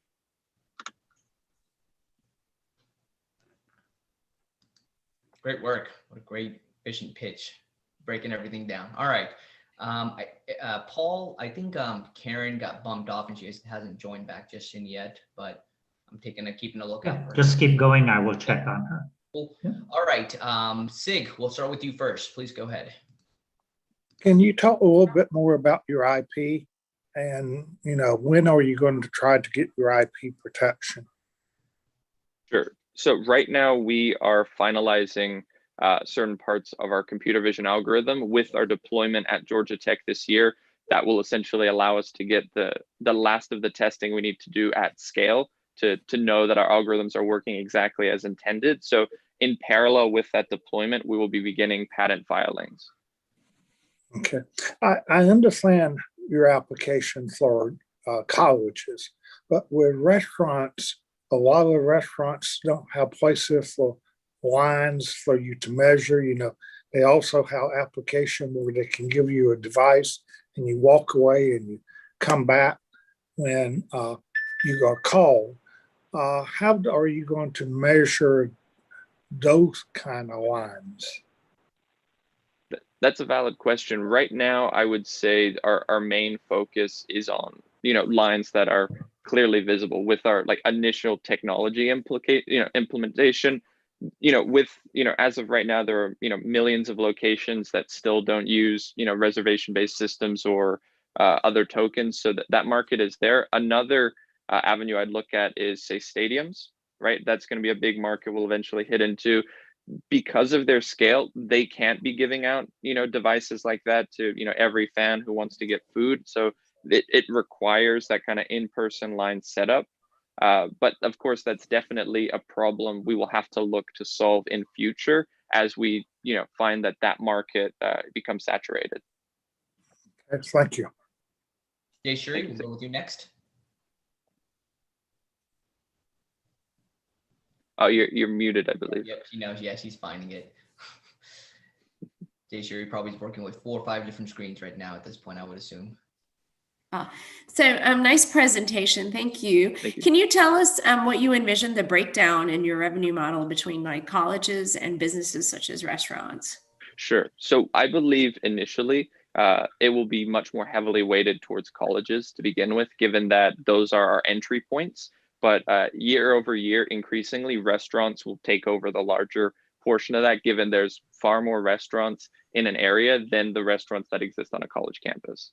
So follow-up question to that, given that, do you see competition from things such as DoorDash, Uber, or even like apps for the restaurants themselves to be able to order ahead? I can bypass a line right now just by ordering it online and just picking it up. Sure. A big thing that we've kind of looked at, especially with, apps like DoorDash, is they're, I would say, a part of the ecosystem. I don't think personally they're ever going to completely replace in-person dining. A big thing we know is with COVID ending, people are going to be going back to their offices. So in cities, at lunch, people are still going to want to go down in groups and get food together. So we imagine actually more there being partnership opportunities with apps like Uber and Lyft, in the sense that they can show the wait times, like, hey, their benefit would be to, we could essentially charge API costs. It's like, hey, it's a 30-minute wait right now, but if you order, you'll be able to skip that line. We see it as a way that we can actually clip additional tickets by sharing that data. Okay, thank you. Thank you. Great, Paul. I'll go with you next, please. I got 3 questions. Thank you so much. Right, idea seems promising. Number one is, and forgive me, right, this is probably my space, right, computer vision and neural nets and all that, so I may be a little harsh. Question number one is, why do you think this is patentable? Identity resolutions through neural nets is a pretty well-defined problem, and algorithms exist off the shelf. Sure. So I would say that, detecting people, probably, not patentable, as you said, that's quite a broad range. We're looking more at the more like specific processes of how exactly we are able to, take a frame and analyze it and pull out data such as, specific line detection, wait time calculations of how when we track an individual in line, how we're able to then determine how long it takes them. Those individual processes we anticipate being able to patent, but of course the identification technology as a whole, as you said, wouldn't be patentable. Okay. Question number 2 is, the problem you're solving has a temporal aspect to it, right? So there is, in a day, there are peaks, ebbs and valleys, right? In traffic patterns, right? So can you comment on, are you really solving the problem? Yes, you will discover the lines, etc., but the temporal nature of this is that the back-end supply chain who you are trying to affect doesn't have the capacity to make just-in-time decisions. Sure. So what the big problems we're looking at with lines is, if in advance that a line at a restaurant is 20 minutes, you going and then waiting 20 minutes in a line is not going to have the same impact as if you were anticipating a quick line, you arrive and it's this long thing. We're really trying to improve the customer experience side of things and the benefit that provides for restaurants, as well as with that data, we're able to allow restaurants to either spread the demand overall. Like there are a bunch of students I know from experience who they don't care, throughout the day when they eat, they just want to eat when it's quick. So we're anticipating that our technology will enable behavior change so that those, the ebbs and flows will hopefully level out, not completely. Like, of course, there's always going to be lunchtime, dinner, breakfast peaks, but that there'll be a little more spread of that demand. And that will allow restaurants to essentially capitalize on more sales. Thank you. Thank you. Great. There's no more questions. Going once. Karen is back on if she may have any. I'm not sure. Yeah, we have another. She has one. Sure, we have another minute here. So Karen, do you have any questions? No. And Karen, you have 2 devices open. That's why you're getting the echo. Today is the day where the rainstorms are playing weather gods with us all, I think. Okay. Well, judges, thank you so much for the questions. Oh, there, Karen's back. Yep, Karen, do you want to go and ask your questions if you have any? Fine, I will. Apologize so much, Samuel. Apologize. I'll catch up. Okay, no worries. She'll go eat at a Georgia Tech restaurant soon and make sure she uses one of your devices. How about that? All right, Samuel, thanks so much. I'm going to go ahead and move you back into the attendee room. And I think we're about to go into our break, but before we do, we'd like to request one thing. So we've told you guys, or I've told you guys about the many ways that, TiE offers its resources to you guys, and wanted you guys to make sure that you guys have all of that on demand. So this is our version of on demand, where you can actually just text us, be able to, number one, ensure that you're up to date on all the events that are happening within the ecosystem here at TiE Atlanta, and any new announcements that take place. We have things like when the university teams are announced, or how to connect with them, exclusive workshops, happy hour events, which I'm actually going to mention at the end of this, in the end of the day today, where everyone that's a member will be invited to a Cinco de Mayo happy hour for members only, where we're actually going to deliver you some tequila and a mixer, and we're going to make a margarita at home, online, and be able to talk about how you guys can still take advantage of TiE's resources. So with that, I think we're going to go ahead and go to our break. We have about, I think, Paul, we're pacing a little bit ahead, so we should be good. So maybe let's try to jump back on right at 10:55. Sound like a good plan, everyone? Everyone can take their bio break and then come back on. 10:55 is okay? I'd ask the team GABA, though, to come back in maybe 3 minutes before that, just so we said. That's good. Yep. And we'll be on. This is not going to be turned off, so this will still be open. So let's go ahead and go into our bio break, guys. We'll be jumping. We'll get our next pitch started right at 10:55. Yeah, I mean, can I take a look at the slides, the last couple slides? I lost them all of the last of Kenmu. Can you show that to me? Or you know what, Karen, I'm going to send you the deck that Sam uploaded. I think, Sam, did you upload your deck? Yes, my deck's uploaded. You also have the video if you wanted to watch the pitch. I definitely felt I did better today, but that'll work. Or if you don't want to take a break, maybe you can do the last 2 minutes. Who knows? Just for Karen. Oh, did you only lose the last 2 minutes, Karen? I don't know. It's somewhere about, you talked about the rollout plan. I didn't see the financials. Karen, I'm going to send you a MP4 link so you can watch whatever part of it you want. I just sent it, Paul, into the chat to Karen. Sam, literally, we were going to the 50th floor on the elevator, and I'm listening to you. So yeah, you give it to me. It's Zoom. It happened. This is why you guys were clever enough to get the video contingencies, because life happens. Hopefully with the infrastructure rollout, we'll all have better internet soon. We had another judge who had some technical issues, but Pritpal, I think you're all caught up now, right? Yes, I am, right? I mean, if you would allow me one more question on this particular thing, and I think I had put that in my notes. And he's already scored, I think. So let's keep going, Pritpal. Yeah, so you're going from FY 2023 from a revenue of 1.9 million to 18 million in 2024. What gives you that confidence that you will have that 18x bump in revenue? Sorry, you mean 9x bump? Sorry, yeah, 9x, sorry. 2 million to approximately 18, yeah, sorry. So that comes largely from us being able to have essentially a lot more revenue on hand to bring on and grow our team substantially. So right now, we have 16 members part-time. The big challenge we have is, of course, part-time. That only, I kind of cut the team at half, really. It's kind of like we have 7 full-time members. And right now I'm the only salesperson on our team. So the big focus kind of there with the $500,000 investment allows us to get a bunch of these team members who are about to graduate to stay on full-time and to start growing and scaling that sales team. Because realistically, as long as we're able to get enough people in the team so that they can meet their sales quotas, month over month, then I am confident we'll be able to reach those numbers. Because from an implementation perspective, we already have a full-time contractor who can install all the sensors. We estimate they can install about 8 to 10 a day.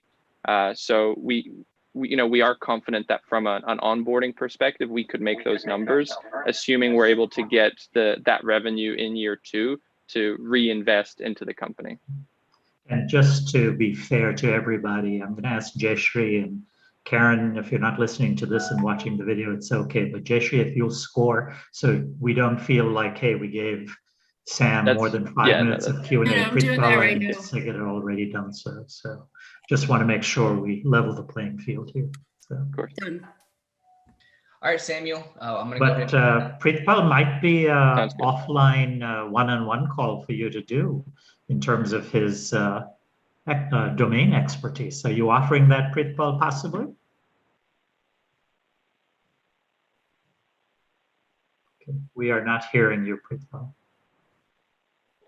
I think I can also connect you guys to the right people who are actually looking for this problem to be solved.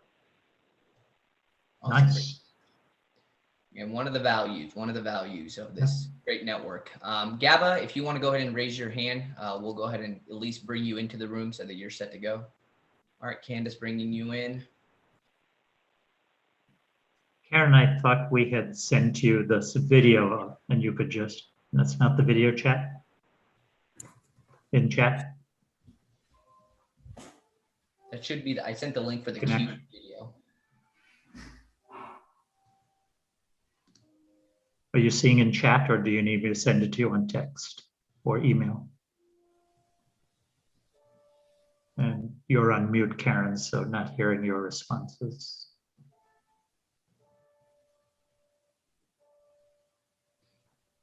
And Candace, while we wait, Candace, if you want to come online with your audio and video on, just make sure that you're square. Hey, how are you? Great. Karen, you're on mute, so I'm not sure if you're responding or not or what you're looking for. And while Karen does that, Candace, if you want to just quickly, maybe just share your screen just to make sure all of that is set and you can stop sharing. Yep. See it? Yep, looks good. Cool. So you're good. Thanks, Candace. No problem. So we have about 3 more minutes left. So everyone that's in the attendee room, you know, hopefully everyone's going to be coming back pretty soon here, but we'll get started exactly at 10:55. So Karen, Candace, can you just give me a thumbs up that you have what you need or what you need to help you? Good. Thank you. I'm back on. Sorry. Some problems with St. Ives today. Don't know. Did you what really? I don't know if it's storms or what. I'm at a place where there's no windows, so I can't tell for sure. no, it's gloomy, but you know, I'm up here coming because I have service issues here and there all the time. I don't know, but Pritpal had some issues before. Now Karen, so I don't know, Karen, if you moved around or something else had happened. So, but glad you're back on.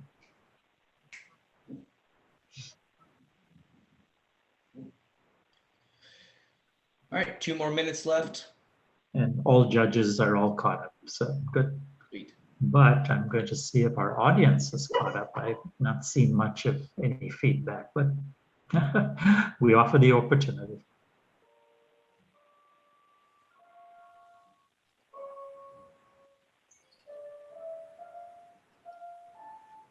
Is that your playlist? I mean, No, that's playing from someone else's, not mine.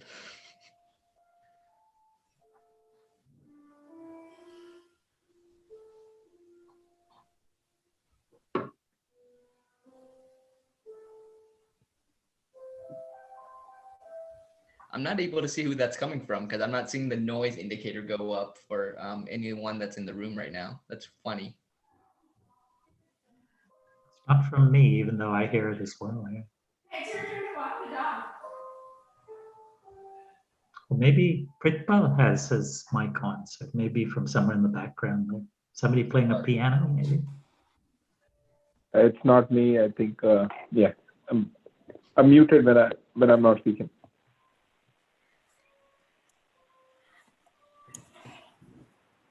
That's too funny.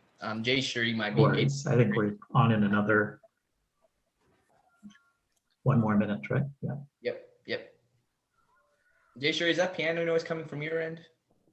No? Yes, I'm so sorry. I'm going to mute it. Oh, no worries. Okay. I've got a child playing piano. No. We figured it out. We were like, where is this noise coming from? Okay. We have another minute. Candace, if you want to just have your screen ready to share, and then you can get started right at 10:55. The judges are on and we're set to go.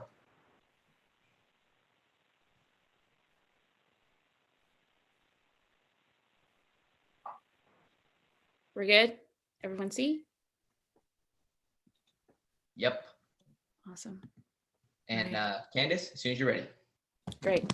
Hi, I'm Candace Blacknall, CEO and co-founder of GABA, and I'm going to tell you how we're going to dramatically change the future face of healthcare and generate $576 million in annual recurring revenue while we do it. Now, that's a big vision, but the great news is you already understand the problem that we're going to solve to get there, and let me show you how. So you're taking a road trip to your dream location. You've done your research, you've done your planning, you have your GPS, and you think you know where you're going. Suddenly, the directions you're using don't match the reality of the path you're on. There's this river that you can't see from the road, and there's apparently a bend that's going to the left, but the GPS says you should go to the right. Now, your best bet at this point is to pull over and find someone who's been on that path before to help you get back on track. Surprise, you now understand the basic experience of our target market of students who are aspiring to careers in healthcare. You also understand my personal experience when I tried to transition my 9-year career in the Army's Medical Corps to medical school. Now, I had research, I had planned, and I had a ton of professional experiences. And I still wasted over $20,000 in consulting fees and study tools just trying to navigate my way to medical school. And can you imagine doing that when you're fresh out of high school? Now, I realized this wasn't just a me problem. Millions of diverse and compassionate future doctors, nurses, and PAs don't make it through medical programs. And the problem isn't motivation or intelligence. It's a lack of guidance and support, an inability to plan ahead, and the devastating costs of making mistakes along the way. In a pandemic, this is a problem we cannot afford to leave unsolved. So I did what the military trained me to do best. I executed a solution. Before GABA was the scalable and investment-ready SaaS business it is today, it was a one-to-one consulting service helping students like Eric filter out the noise and access the right people and the right tools to be guided to success. Now GABA's digital career development platform and community makes accessing the right people and the right tools as easy as 3 steps: share, match, meet. Students share their desired career, service needs, and complete a learning assessment. Our proprietary algorithm then matches them to study tools and support services based on their learning preference and desired career. They can then meet for virtual sessions right on GABA's platform. Now, traditional models have largely relied on licensed clinicians who have next to no time. Our platform allows peer and professional guardianship, which allows us to harness the power of network effects as students serve as both service providers and service recipients. To quality control the experience, self-declared tutors and coaches can earn $20 and $40 per hour respectively, and certified tutors and coaches that have been interviewed and vetted can name their price. And our bi-directional rating system keeps everyone in the ecosystem honest. Now, one-to-one services are amazing, but we recognize the power of community and crowdsourcing information. GABA generates ongoing value for its members through content creation from our GABinators and by providing insights on scholarships and research opportunities. Through a robust go-to-market strategy that leverages 9 different traction channels like SEO and search engine and influencer marketing, we capture our customers at 3 key stages in the buyer's journey. And by doing so, when we launched our prototype in November, we quickly amassed over 400 students on the platform, established 2 institutional partnerships, and we boast over 30% month-over-month growth. We launched the market-ready product in January and are currently generating 316 MRR from students that were hungry for a solution like ours and an opportunity to benefit from our demonstrated 86% success rate in improving student exam performance. Now, all of this value will go to a student like Eric for $8.33 a month with add-on and revolving credits where he can use additional services like coaching and tutoring, where we capture 25% of the revenue from each session.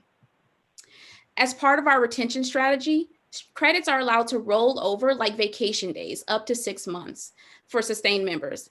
This means that as Eric's requirements change, he may only need ongoing mentorship for the bulk of his academic career. But should he need additional support before an exam or before applying, he can easily add those services on using the GABA credit system and at a price point significantly lower than the competition. Now let's talk about this competition for a minute. They're still doing what GABA used to do, offering one-on-one consulting services that are provided by 3 to 4 high-paid consultants, or in the case of Kaplan, generating educational content that only speaks to a limited scope of learning preferences. As someone who's been a student recently, I know what they don't, which is that affordability and content that speaks to a wide variety of student learning preferences is incredibly sticky. And students are hungry for a way to monetize their experience and provide funding for an already expensive process. By generating a community that focuses on content and connections that are relevant to the student experience, we distinguish ourselves from the competition and gain a lasting competitive advantage. And by starting with students, we maximize the lifetime value of our customer, and you can see that on the right, and we're able to grow with them as they progress across their careers. Now, and by doing all of that, this is how we get the annual recurring revenue potential of $576 million before we scale to global markets. Now, you may be thinking, medical students, that's like 5 people, right? Well, medical students is a small band of 150,000 students, but luckily the experiences in adjacent health professions is very similar.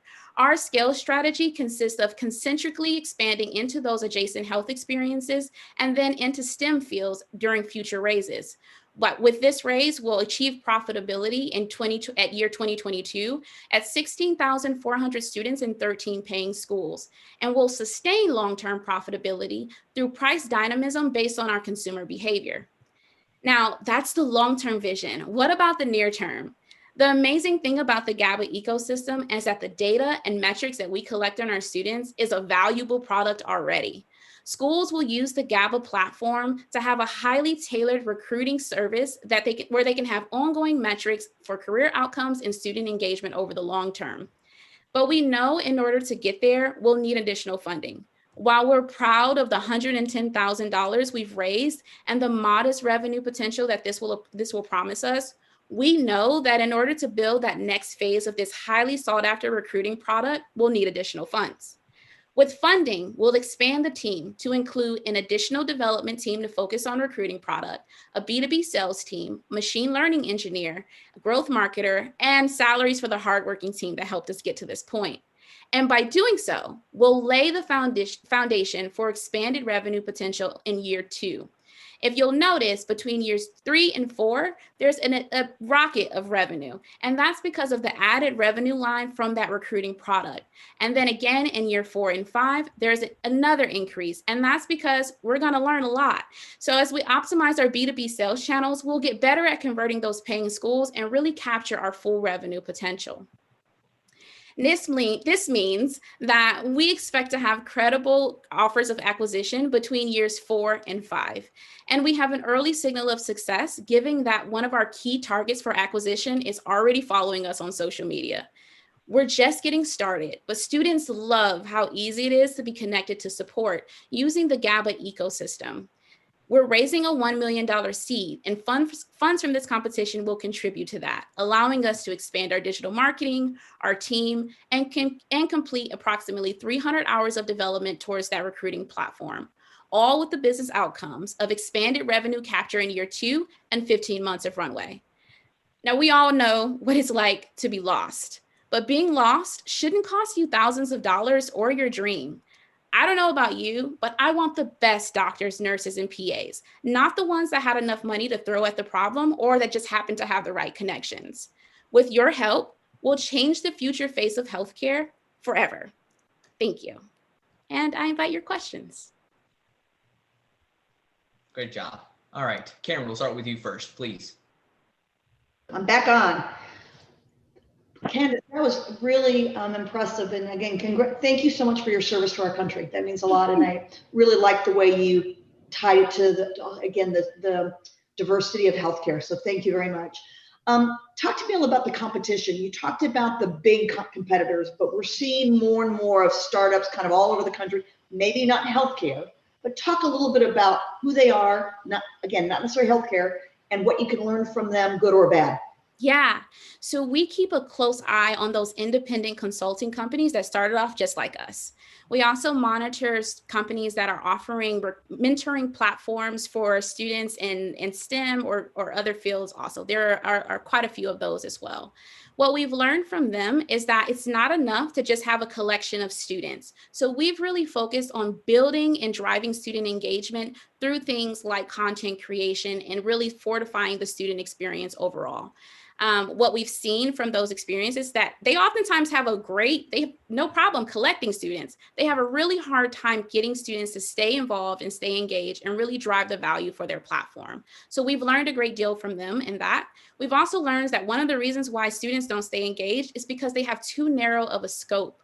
They're offering mentoring or they're offering only tutoring. So we offer a broad ecosystem of support so that students have a one-stop shop for everything. And then they're not addressing the number one pain point that our customers say will make and break the experience. And I agree. They're not enabling them to make money. And as far as we're concerned, if you're giving advice without giving a means to pay for that advice, it's next to no value. And so those are the features and qualities that we built into the GABA ecosystem that are going to drive the value proposition and also retain our user engagement. And last, real quick, with vetting the content, I understand you've got a bi-directional rating system, if you will. But again, I'm not sure that someone who's first year med school is capable of, vetting some content. Talk to us a little bit about that, because it's pretty important stakes. Yeah, I will give you a great example. I've been consulting students for the last 4 years, and then COVID happened. And I had students who have relied on me for years come to me and ask, what should I do? And I had no idea what to do. And the experience of applying to these programs changes every year. There's different interview questions. Schools are using different interview tactics. So actually, the best person to tell you about how to prepare on the ground level is the student that just went through that experience. I tell my students all the time, if you wouldn't use a study tool that's 3 and 4 years old to prepare for your licensing exam, why on earth would you go and talk to someone who graduated medical school in 2002? I'm already too old to advise many of my students. And that's where GABA really comes in, because I'm able to refer them to younger mentors in the space who have a fresher outlook on what's really going on. Good answer, thanks. Yeah.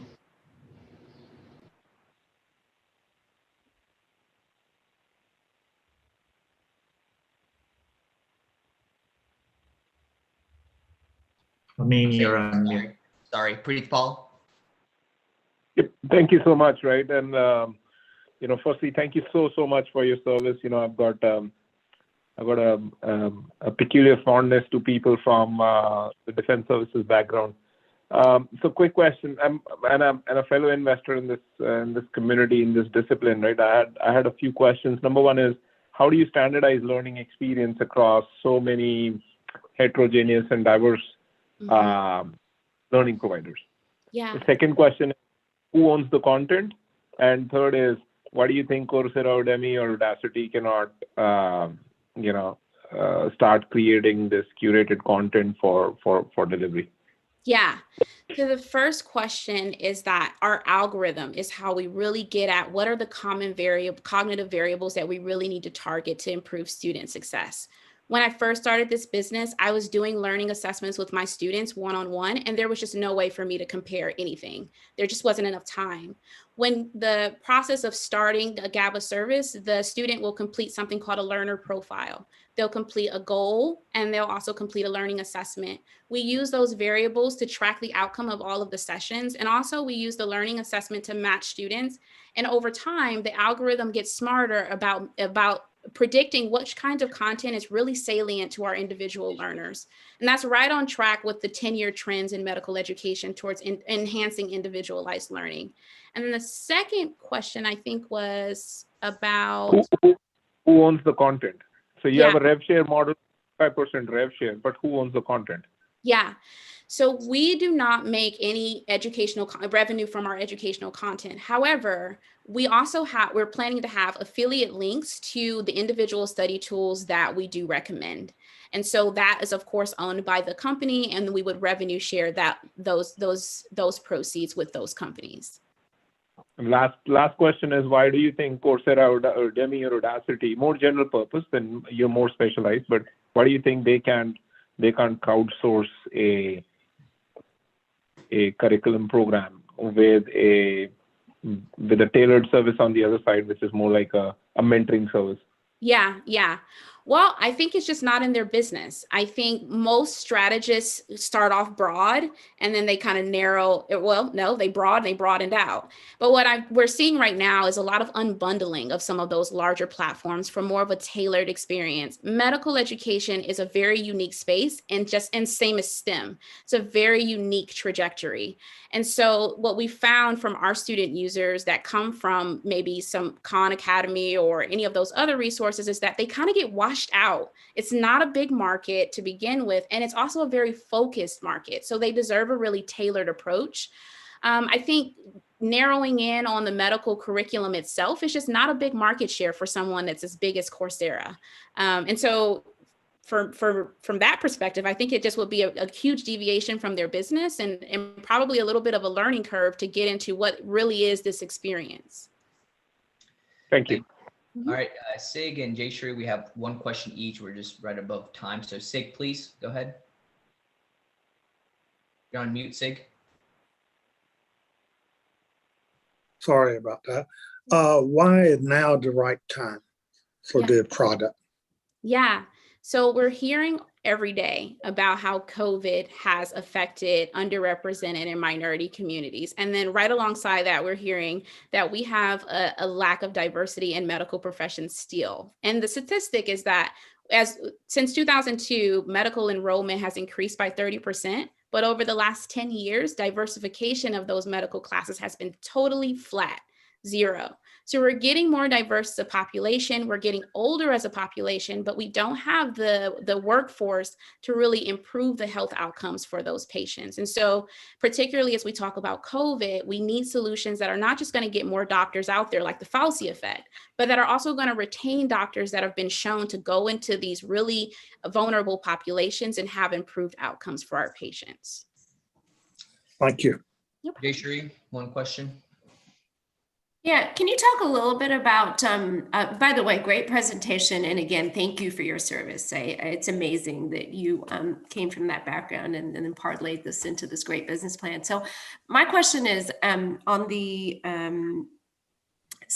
other side, not the student side, but the content providers and the people providing the mentorship. I mean, it seems like the success of the solution is contingent upon really growing that population base. So what's your marketing plan for onboarding those people? Yeah, so we target what we call tribal leaders, which we've converted that now to be Gabinators. These are individual social media influencers who want to break into mentoring, but honestly don't have the time to deal with the administrative process of scheduling students, dealing with Zoom links, securing that access and things like that. So our Gabinators are folks that are already out building community and spaces and creating content already, and they're committed and really passionate about that work. We target primarily influencers who have 20% or above in terms of engagement, and they have to have some evidence that they're committed to creating educational content. And so that outreach has largely been through social media outreach and through referral. So our Gabinators also are allowed to refer other Gabinators. So we have a tight band of individuals who are really passionate about our mission and really drive home our value proposition from the place of supporting students long-term. Thank you. Thanks, Candace. Thanks, judges. Candace, we're going to move you back into the attendee room. Great. Thank you all. Judges, please take a moment to fill out that scorecard. And while we wait for the judges to fill that out, we're just going to share a quick video to introduce our third judge, Sig Mosley. Mr. Sig Mosley is the managing partner of Mosley Ventures, a venture fund investing in early-stage technology startups in the Southeast, and a venture partner in Zane Venture Fund. He is also an advisor to Silicon Road Ventures. He is widely regarded as the godfather of angel investing, a title he earned as president of Imlay Investments, Inc. Mr. Mosley is the record holder of the largest Southeast venture deal with a $5.7 billion acquisition of TradeX by Aviva. He serves on the board of directors of several private companies. He is the venture capitalist in residence at the ATDC and the Tiger program at Georgia Tech, and the entrepreneur in residence at Emory University Goizueta Business School. In addition, Mr. Mosley is a director and treasurer of the Imlay Foundation, Inc., and serves as vice chairman of Imlay Investments, Inc. Mr. Mosley is also chairman of GATV, serves on the Startup Atlanta board, and is chairman of the investment committee of Grey Ghost Doen Social Ventures Cooper. Mr. Mosley is on the board of the Russell Center for Innovation and Entrepreneurship and a managing member of Flashpoint Investors, LLC. Mr. Sig Mosley was inducted into the Georgia Technology Hall of Fame in 2007. He received the Lifetime Achievement Award from TiE in 2011 and from the Atlanta Business Chronicle in 2018. He also received the John Imlay Leadership Award in 2010 from the Technology Executives Roundtable. Mr. Mosley is the 2012 Speaker of the Year Award recipient from Emory Pelham Education Foundation. And thank you, Sig. All right, with that, we're going to go ahead and dive right into our next team, which is Automat. Alyssa, I just added you in as well, and Greena, you're in. If you can turn on your video, and Mike.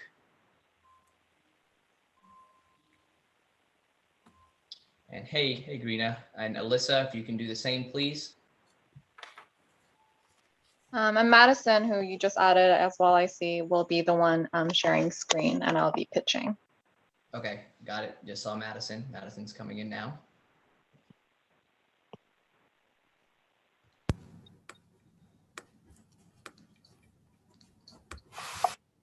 Okay, Madison is in. If she can, okay, perfect. Hi, thank you. Yeah, I'll begin to share my screen. Okay, and we can get started as soon as you're ready.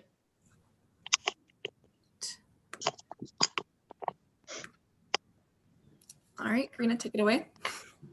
All right. Hi, good morning, TiE. My name is Greena Kim, and I'm currently a vet student at UGA, as well as a proud co-founder of our company, Automat. This right here is our company mascot, Holly. Holly suffers with anxiety and fear every time she goes to the vet clinic, and she's not alone in this fear. As future veterinarians, my team and I have recognized that pets are always fearful at the vet clinic. And this issue, along with other ensuing problems, is what we're trying to tackle with our product, Automat. The first thing that happens during a vet visit is that a pet receives a physical exam on top of a stainless steel table. However, this table is cold and slippery and causes a lot of fear for the animal. This can lead to inaccurate vital sign readings, as well as reactionary biting and fear aggression. The current options to provide traction for pets include towels, yoga mats, and commercially available PVC mats. However, all of these methods require a more traditional method of spraying and wiping down the table, and this actually needs 10 to 15 minutes of contact time for proper disinfection. And this just simply takes way too long for vet clinics that are already busy. Finally, PVC mats are well known to be harmful to the environment, and the vet industry is looking for ways to become more eco-friendly as we continue to practice great medicine. Automat is the environmentally friendly solution that delivers comfort and efficiency to veterinary exams. Automat is made of a non-slip silicone mat that provides a stable surface to make pets feel safe and secure. The silicone mat's encased in a container with UVC light, and UVC light is a long proven method of disinfection that actually kills germs in a shorter amount of time. And as we know from working in vet clinics, time is money. So by having a shorter time of disinfection, that will allow vet hospitals to have faster patient turnover in their exam rooms. Finally, our silicone mat is more durable than PVC, and it can be fully recycled after its lifespan, leaving less of an ecological footprint. In summary, Automat is a self-disinfecting, retractable non-slip mat, and here's a demo video that we have of one of our previous prototypes. Automat is a self-disinfecting device encasing a non-slip mat for exam tables. Inside the container, the mat is exposed to a UVC light. To use the non-slip mat, you simply pull it from the container and place it on top of the exam table. As the mat enters and leaves its container, it is exposed to a UVC light to kill microbes. Now, we can place Holly on the exam table. Look at how comfortable and germ-free she is. Once the examination is over, you simply give a gentle tug and let the mat retract back into the UVC light container. Thanks for watching. So as you just saw from our demo video, Automat uses UVC technology for disinfection. UVGI, or ultraviolet germicidal irradiation, is actually a long-proven method that kills microorganisms using UVC's short wavelength of 100 to 280 nanometers. This actually works by denaturing the microbe's DNA, resulting in quick and effective sanitation of the non-slip mat. After speaking with many clinic owners, the primary consideration that we found vet hospitals have when making an equipment purchase is whether or not the device will be able to pay for itself. So according to our research, the average pet owner spends $200 per vet visit. And with a 40% margin for the vet hospital, that means that the hospital makes around $80 per client. This means that with a product price point of $250, Automat will be able to pay for itself within acquiring 3 new customers. In addition, the revenue generated for our company by the initial purchase of Automat by these vet hospitals of the $250, the silicone mat will have to also be replaced every 6 months for $60, bringing in additional recurring revenue for our company. Other than the financial incentive, why will vet hospitals even buy Automat? Well, currently, there's a new wave in vet med called the Fear-Free Movement, founded by Dr. Marty Becker, shown here, and it aims to reduce fear, anxiety, and stress in vet clinics. Pets are considered as members of the family now, and pet parents are seeking hospitals that will treat them as such. And vet hospitals are actively looking for products like Automat that can help align themselves with this fear-free movement and show clients that they're going the extra mile to care for their pets. We've also spoken with Dr. Marty Becker several times, and he's shown great support for Automat. Next is the upward trend in the pet industry. And as you can see from the graph here, the total US pet expenditure has been increasing. In 2019, $29.3 billion were spent on veterinary care, and that was expected to increase by another billion by the end of 2020. As pet owners spend more money, they're expecting a higher quality of care for their pets, especially in the vet clinic. Finally, COVID-19 has really changed the way that we view our world, and it's made us hypersensitive to cleanliness and sanitation. As vet clinics reopen their doors to clients, they're going to have to show that they're taking the extra care and precaution necessary to keep both pets and clients safe. Automat can be that physical manifestation of the extra care and precaution. And based on all of these factors, the market is ripe for Automat. The size of our total US animal-related market is 39,000 facilities, which encompasses both vet clinics and grooming facilities in the US. Our target market out of that is the 32,000 veterinary hospitals in the US, which has a potential market revenue for $50 million. We're choosing to focus initially on vet clinics because all 3 of us have worked in the vet industry, and we're thus familiar with the specific pains of the market as well as the gains that they're seeking. Essentially, vet clinics are our wheelhouse. We plan to capture 10% of this target market over the next 5 years, yielding $5 million in revenue. However, the total addressable market for our patented technology has the potential to be much larger. Automat was initially developed for veterinary use, but the technology can be adapted to many different settings. And we can see here how Automat technology can be utilized in places like airports, labs, food processing facilities, and other healthcare facilities. This increases our market size to include an additional 80,000 facilities. There is a vast potential for Automat's application, and with the right support, we believe we can expand further to capture a larger market. So why do we think that we can capture 10% of the vet market over the next 5 years? Well, we can achieve this because over the past 2 years, we've met with hundreds of people in the vet industry who support Automat. Recently, we also started pre-selling, and we've already received 2 cash deposits just in the Athens area alone. And if customers are already willing to put down money without seeing the final product, then we'll have a higher rate of conversion once the final product is marketable. So how are we actually going to accomplish this? Well, one of the ways that we plan to make this goal a reality is by taking advantage of our veterinary college networks. So like I said, all 3 of us are currently vet students at both UGA and UC Davis, so we can tap into our vet school alumni networks to get the word out there about Automat. Next, We also plan to exhibit at veterinary conferences like the annual AVMA conference, as well as the VMX conference hosted by NAVC. Finally, we'll tap into veterinary corporate networks like VCA and Banfield. And actually, one of our business mentors, Tom Hazai, is a regional operations director at VCA, and he's agreed to use Automat at some of his clinics once it's ready. So once a couple of hospitals try Automat, other clinics in the corporate network will be able to adopt it as well and follow suit easily. All of these things show that we have early market validation for our product. So these are some of the major milestones that our company has reached thus far. We formed our company, Automat Partners LLC, and we also have a utility patent for our technology with a continuation in part that specifically covers the UVC disinfection method. And finally, we've communicated with our market and validated that there is indeed a need for a product like Automat. Here, we show our future milestones. So by 2024, we plan to capture 2% of our target market, reaching around $1 million in revenue. And by 2026, when we reach our goal of 10%, our revenue will be around $5 million. Today, we're seeking an investment of $50,000, which will go towards product launch, team development, and marketing efforts. This will really help expedite Automat's entry into the veterinary market and beyond. This is our team. Maddie, Alyssa, and I are really the perfect team to take on this product because we're all vet students. We have intimate market knowledge as well as the practical hands-on experience to be successful in this market. And we also have an amazing group of advisors shown here that have business, financial, and engineering expertise to really help bring Automat into the market. Thank you so much for your time and consideration. And our goal is really to help pets like Holly here have a great experience at the vet clinic. If you're interested in learning more about us, then you can look us up at our website or reach out to us via email. Thank you so much, and we'll take any questions. Good job, girls. Awesome. Jayshree, we'll start with you first. Thank you. Very nice presentation. Enjoyed it. And Holly's so cute.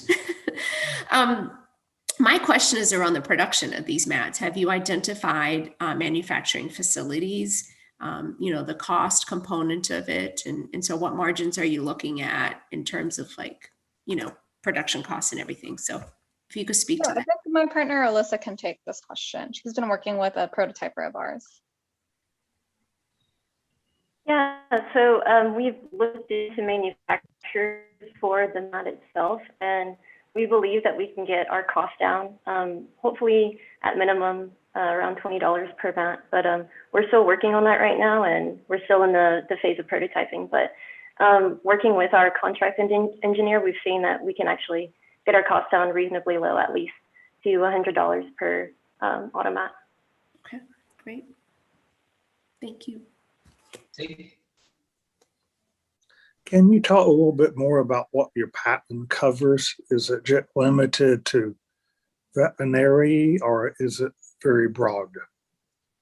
Take that question. So the patent specifically covers the housing container, and it has the mat, and then it has some sort of disinfectant method. So initially our parent application covered disinfectant solution, and then after communicating with our market, we settled that UVC would actually be even more effective, which is why we went ahead and specifically covered UVC and basically any other disinfectant method. So it's not specifically to veterinary use. Our patent is broad enough where we can enter markets that we had mentioned, such as labs or other medical facilities. Okay, thank you. Awesome. Pritpal, we'll go with you next. Yeah, thank you so much. And by the way, I love this presentation for the specificity around the details, right? So absolutely loved it. So I've got three questions, right? The first question is, so you're projecting 10% market share over 5 years, right? If I tell you to do the same thing in 18 months, what would you need to do it? So if we wanted to expedite not over 5 years, but over 18 months? Yes.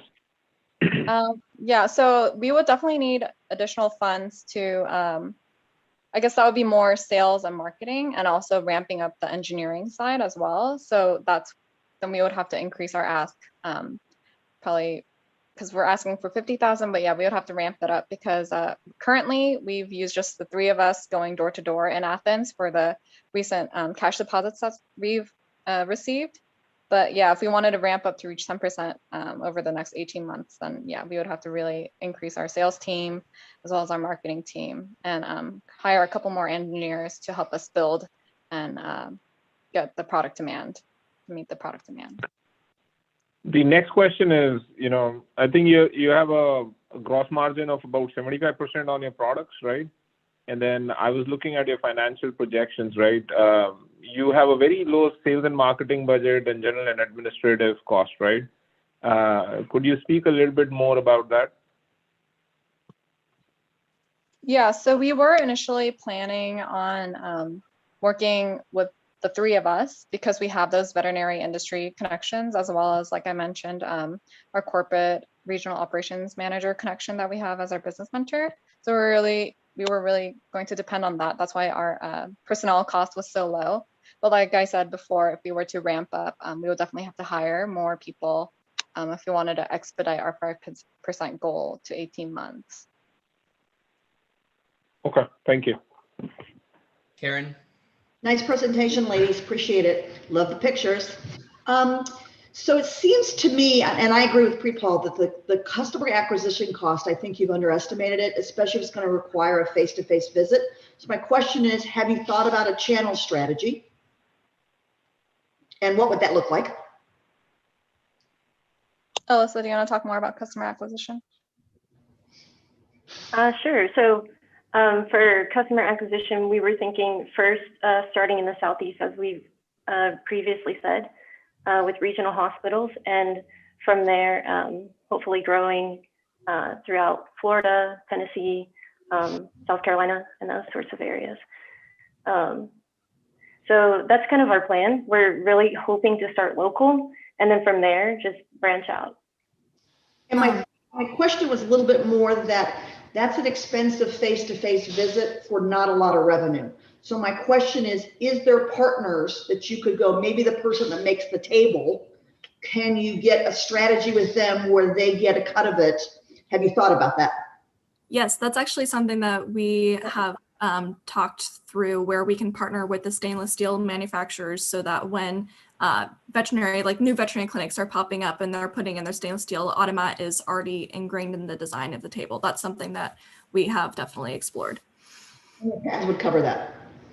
Yes, the patent will cover that. Okay. One last question.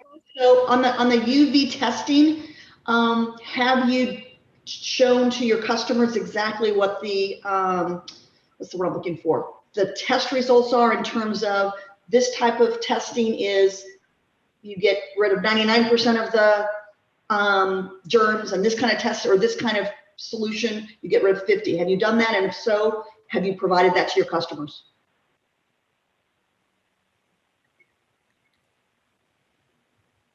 Yeah, so I don't know if you know how autoclaving works, but basically autoclaving is also another method of sanitation that is used for surgical equipment and things like that in hospital settings. And they have these test strips to ensure that, the method is being used correctly and make sure that the surgical equipment or drapes or whatever is being autoclaved in an efficient and proper manner. So there are actually test strips like that for UVC light as well. So we plan on selling those with the UVC device, our device automat, or giving a couple out with the first purchase, and then they can buy it from us more later. So that's the plan. And we are also actually working with our mentor, Dr. Harris at Georgia Tech, to also make sure the safety aspect of the UVC. So we're actually going to Georgia Tech this coming week to test how much like UVC emission there is and just the safety for our customers as well. Excellent, thank you. All right, good job, everyone. Judges, please take a moment to score. Ladies, I'm going to go ahead and move you guys back into the attendee room. And while the judges score, I always have something to share as always. For everyone that's in the room, would love to let you guys know that we are hosting a happy hour, as mentioned. If you guys have been following along so far, hope that you guys have subscribed and added into our communication base so that we can let you know about when this is happening. For those that are interested, this is going to be a virtual happy hour where we're actually shipping out little cool boxes of, tequila, mixer and whatnot, so that we can all together online make a margarita to celebrate Cinco de Mayo much earlier, so that when you guys actually go into Cinco de Mayo, you know exactly how to make that perfect margarita. But it's also going to be a cool onboarding for our new members and potential members to let you guys know about what's going on in the ecosystem. It's kind of breaking down everything that I covered today for the most part, but you guys will be connected directly with our membership director. So if you guys look into the chat, that is Maya. So if you guys would like to attend, I know that every one of the students here, including the coaches, should be transitioned into being added into the membership base because you guys participated and the coaches, you guys helped out so much. So we're giving you guys a 1-year complimentary membership. But if there's any issues, just email Maya and let her know that you would want to attend this event, and then she can get you guys registered. So hopefully this will be exciting, man. It'll be fun. Again, I enjoy margaritas. I hope you guys do as well. So it'll be a lot of fun online to do that. We have 2 more teams left, or actually we're on our last team, right, Paul? Lion Fisher? No, it's 2 more to go. Oh, 2 more to go. Okay. So I believe the next team is Lion Fisher. So Lion Fisher, if you want to go ahead and raise your hand inside the attendee room so we can move you in. And Alyssa, Yeah. I'm going to go ahead and move you back in now.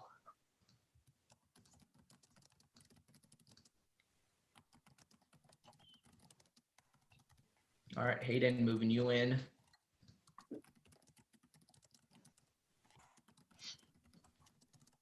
All right, so we are right at the finish line, and we'll be having Ashish Mistry come on for his keynote that he's going to deliver. I cannot find his cell number. Would you text him to make sure all is well? He had a calendar invite, and obviously he's out in the ball field with his son, I think. So. Yeah, sure, no problem. All right, Hayden, I think judges, you guys are probably just about ready. Hayden, if you want to quickly share your screen. I will get that set up. Yeah, we're good to go with the scoring. Okay, Hayden, I think we're ready for you to get started. One moment. Alrighty. Hello, everybody. My name is Hayden Davis, and I'm the founder and CEO of Lion Fisher. I'm seeking a $600,000 investment over 2 phases for a 20% stake in my business to catch dangerous invasive lionfish on a commercial scale, selling them directly to restaurants and retailers where demand far outweighs supply. This proposal has the capacity to not only yield solid profits, but also provide a healthy and tasty food source to millions of Americans while protecting our marine environments from a major threat. So these are lionfish. They're a beautiful but predatory fish native to regions of the Pacific. In the 1990s, though, they began to appear off the coast of Florida. Here's the problem. Lionfish's voracious appetites mean their spread has wreaked havoc on our marine environments. Many studies have shown their devastating impact on local fish, with lionfish on a reef associated with a reduction in native populations of up to 79%. Their impact's not just environmental either, as the harm they cause threatens the tourism and fishing industries too. Since they first appeared in the 90s, the lack of any natural predators here, combined with their rapid reproduction, has caused their population to expand at an unprecedented rate, as you can see. With no natural remedy to the lionfish problem in sight, it's clear something has to be done. Thankfully, lionfish are not only safe to eat, but healthy and delicious, meaning there's an obvious solution to the lionfish problem. Eat them. Their buttery, flaky white flesh is often compared to grouper and snapper and receives praise from chefs. On top of that, lionfish is healthy, with lower concentrations of mercury and higher levels of omega-3 than other similar fish. And its environmental benefits make it uniquely appealing to sustainably minded consumers. That's what makes this so exciting. By fishing lionfish on a commercial scale, we can actively tackle a pressing environmental threat while providing consumers with healthy, delicious fish to eat. With this in mind, government agencies and nonprofits have been working hard to increase demand for lionfish, and they've been very successful. Restaurants and retailers throughout Florida and beyond are eager to serve lionfish. And a recent Department of Commerce report has said not only does demand now greatly exceed supply, but that as supply increases, demand will grow with it. With lionfish's advantages over other popular fish, let alone its huge environmental benefits, and the US seafood market valued at over $25 billion, the demand for lionfish has truly sky-high potential. So why aren't we catching more of them? Well, there's a problem. Due to their habitat, lionfish can't be caught through conventional methods like lines or nets. In fact, so far, lionfish removals have come almost entirely from recreational spearfishing, or as bycatch from the lobstering industry. These methods are inefficient, unreliable, and prohibitively labor-intensive. That's where lionfish comes in. We use specially designed traps to catch lionfish in an efficient and cost-effective way. See, unlike most fish, lionfish are attracted to structures on the seabed. That means these traps don't have to use any bait or prevent fish from escaping. In fact, the entire trap stays open until it's pulled up, at which point it closes, collecting all the lionfish with it. Because of this design, the traps have minimal bycatch, no risk of ghost fishing, and don't damage the ocean floor. The three concerns regulators have about fish traps, meaning they easily conform to state and local regulations. Government agencies have also already lifted many restrictions on lionfish harvesting to encourage their removal, meaning there's no cap to how many we can catch or when we catch them. The traps are also flat and stackable, making them easy to transport and cheap to produce. The trap's designer, Dr. Steve Giddings of NOAA and the nonprofit Reef Save, have already extensively tested and modified these traps and proven their effectiveness. I've spoken with both these organizations and they've provided me access to their findings. Recent tests in shallow waters of the Florida Panhandle yielded 5 to 6 fish per trap and have shown that in the deeper waters we'll be targeting, where lionfish populations are significantly higher, by pulling the traps up at dawn or dusk and catching all fish recruited to the traps, we can conservatively expect yields of 11 fish per deployment by deploying 5 traps per location in a trawl configuration, which you can see here on the screen. I already have access to all the designs of the trap and we can use them freely. Now, initially, we'll concentrate our trapping efforts on the Florida Panhandle, a hotspot for lionfish. From there, we intend to expand throughout Florida, eventually branching out to localized operations on the coast of Alabama, Georgia, and South Carolina. Given the uniquely high demand for lionfish, we'll bypass wholesalers, building relationships with restaurants and retailers by selling directly to them. As our yield increases, we'll allow them to place orders through an online bidding platform that will simplify the process while allowing us to maximize revenue with each sale and ensure a steady supply to retailers with the highest demand. Using our own platform not only allows us to avoid wholesaler fees, but also to assert ourselves as the only established lionfish wholesaler. When other small boat operators eventually enter the market, we can use this position to sell their catch on our platform, profiting from their entry.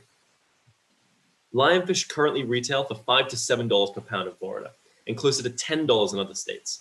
And actually, a lot of Florida restaurants I've spoken to have expressed willingness to pay more than $7 to get a reliable supply. While growing our operation, we'll take steps to increase this price even further, such as working with our nonprofit partners to reward restaurants that serve lionfish, like to recognize them as sustainable seafood vendors to incentivize them to stock our goods. Now, in terms of competition, we will be the first commercial lionfish venture. Giant fishing companies, optimized for traditional fishing techniques, have largely ignored lionfish because of the unique trapping methods. Consequently, competition is most likely to come from single boat operators, particularly lobster trappers who may decide to catch lionfish on the off-season. As of now, however, there are 3 major barriers discouraging such entry into the lionfish market. Firstly, the niche skills and equipment required for lionfish trapping makes it prohibitively risky for single boat operators. Secondly, tests have shown significantly higher yields with proximity to coral reefs at certain depths. Optimal trap locations can be found, but make trapping off-putting for small-scale fishers with limited resources. Thirdly, extensive state and federal regulations around fish traps pose a near insurmountable barrier for those who don't know how to deal with bureaucracy. The structure of our company, however, uniquely allows us to bypass these barriers. By operating as a specialized lionfish trapping company and directly employing our fishers, the niche techniques of lionfish harvesting pose no issue for us, especially given the ample data we have access to. As for where to deploy traps, ReefSave has given us access to their findings, which we can use to identify optimal target locations to provide specific coordinates to our crew. As for regulation, we have another unique edge. These traps were designed by the very same agency issuing the necessary permits. They've already been fully tested, peer-reviewed, and proven safe. The regulatory barriers now are entirely bureaucratic, and my background is in public policy. I have good relationships with lawmakers, and I've submitted federal grant and permit applications in the past. I understand how this process works and how to get things done. Plus, since we're creating the marketplace for lionfish, as single boat competitors do enter the market, we can use our position to actually profit from their entry. Now, onto the fun stuff, the numbers. Lionfish weigh 1 to 3 pounds. We conservatively estimate an average yield of 2.2 fish per trap when we deploy traps in trawls of 5 per location. Assuming a boat and crew of 3 can deploy and collect 25 trawls per day, working 230 days per year to account for bad weather, we'll catch approximately 63,250 lionfish per boat per year. Taking a mean weight of 1 pound per fish, a number supported by trap test results, at $7 per pound, this would give us annual revenues of $443,000 per boat. Initially, we'll launch 1 boat off the Florida Panhandle. During this time, we'll sell our catch to Whole Foods Florida, who've already agreed to buy all caught lionfish for $5.50 per pound. This will allow us to focus on maximizing our trapping efficiency and gradually shift to restaurant sales, increasing our price. By the 4th quarter, even with a price of only $6 per pound, our operation will be profitable. As we add more boats, we'll sell primarily to restaurants, allowing us to increase our mean price to $7 per pound by year 2. As we continue to grow, through our marketing efforts and by selling a large portion of the catch out of state, we may be able to increase our price even further. By year 2, we'll have 5 boats operating at 125 traps per day, selling our catch through our online bidding system. We estimate annual revenues of $3.5 million by this point and profits of $745,000. This model allows us to continue steadily expanding, with 23 boats by the final quarter of year 3 and $2.1 million in annual profits for year 3. We're seeking $400,000 in startup capital. With this, we'll secure the necessary permits, hire a crew of 3, and deploy our first boat off the Panhandle. This investment will also allow us to expand to 3 boats by the end of our first year. Once the business model has been proven through this initial venture, we'll require an additional $200,000 investment at the beginning of year 2 to fund our future rapid growth, setting us up for a bank balance of $850,000 by the end of year 3 and assets of $2.6 million thanks to our capital purchases, particularly the boats. The lionfish problem is a very specific issue, and it's not one that receives a huge amount of attention. But by entering the market now, lionfishing provides an opportunity to make strong profits and a solid return on investment while having an unmatched impact on our marine environments. So often we're presented this idea we have to choose between what's good economically and what's good environmentally. Lionfisher challenges that notion and shows we can find profitability in environmental good. I hope you'll join me. Thank you very much. Good job, Hayden. All right, Bridgeball, we'll start with you first, please. Well, thank you, Hayden. Again, one more very specific and very precise presentation. I congratulate you for that. Right. So I've got basically 3 questions again. Right. The first is, talk to me about the team. What are the credentials of the folks who are going to be, running this project? Absolutely. So the actual full team right now is me. So I've been working on this really for almost 2 years now. I've spoken to a lot of people on the ground down in Florida, researchers, restaurants, fishers, to get a lot of information about this. Now, in addition to that, I'm going to be relying pretty heavily on a sort of informal advisory board of those people who I know and have worked with in the past. That's researchers from the University of Florida, the nonprofit Reef Saved, who I've been working with considerably. I'm actually working with them right now on creating a comprehensive history of the lionfish trap. And essentially, I'm going to be relying on them for support with any sort of logistical issues we might have in implementation. But in terms of actually managing the company, that's me. In order to keep costs down, I'm going to be running the operations, and then we're going to hire a crew of 3 for our first boat. My second question is around, I think there is a lot of attractiveness in going direct, but I'm going to ask you the opposite question: is what can you do to develop channel partners early on, or do you see that the supply side of your value chain cannot deliver as much raw products that you really don't need some kind of a channel to be developed for bulk sale? Yeah, so essentially the high demand for lionfish right now means that it's pretty easy to sell. And if our supply is lower than anticipated, that's going to be even easier still. I mean, like I said, already Whole Foods Florida have pledged to buy every lionfish caught as it stands right now for $5.50 per pound. So there's always going to be a buyer for that price. Now, my expectation is we're going to be so exceeding existing supply that there's going to come a point where their limit gets reached. But if that's not the case, we've got them as a fixed buyer. In addition to that, we've got a lot of restaurants, particularly down in South Florida, who said, if you have any source of lionfish, we want to buy it from you.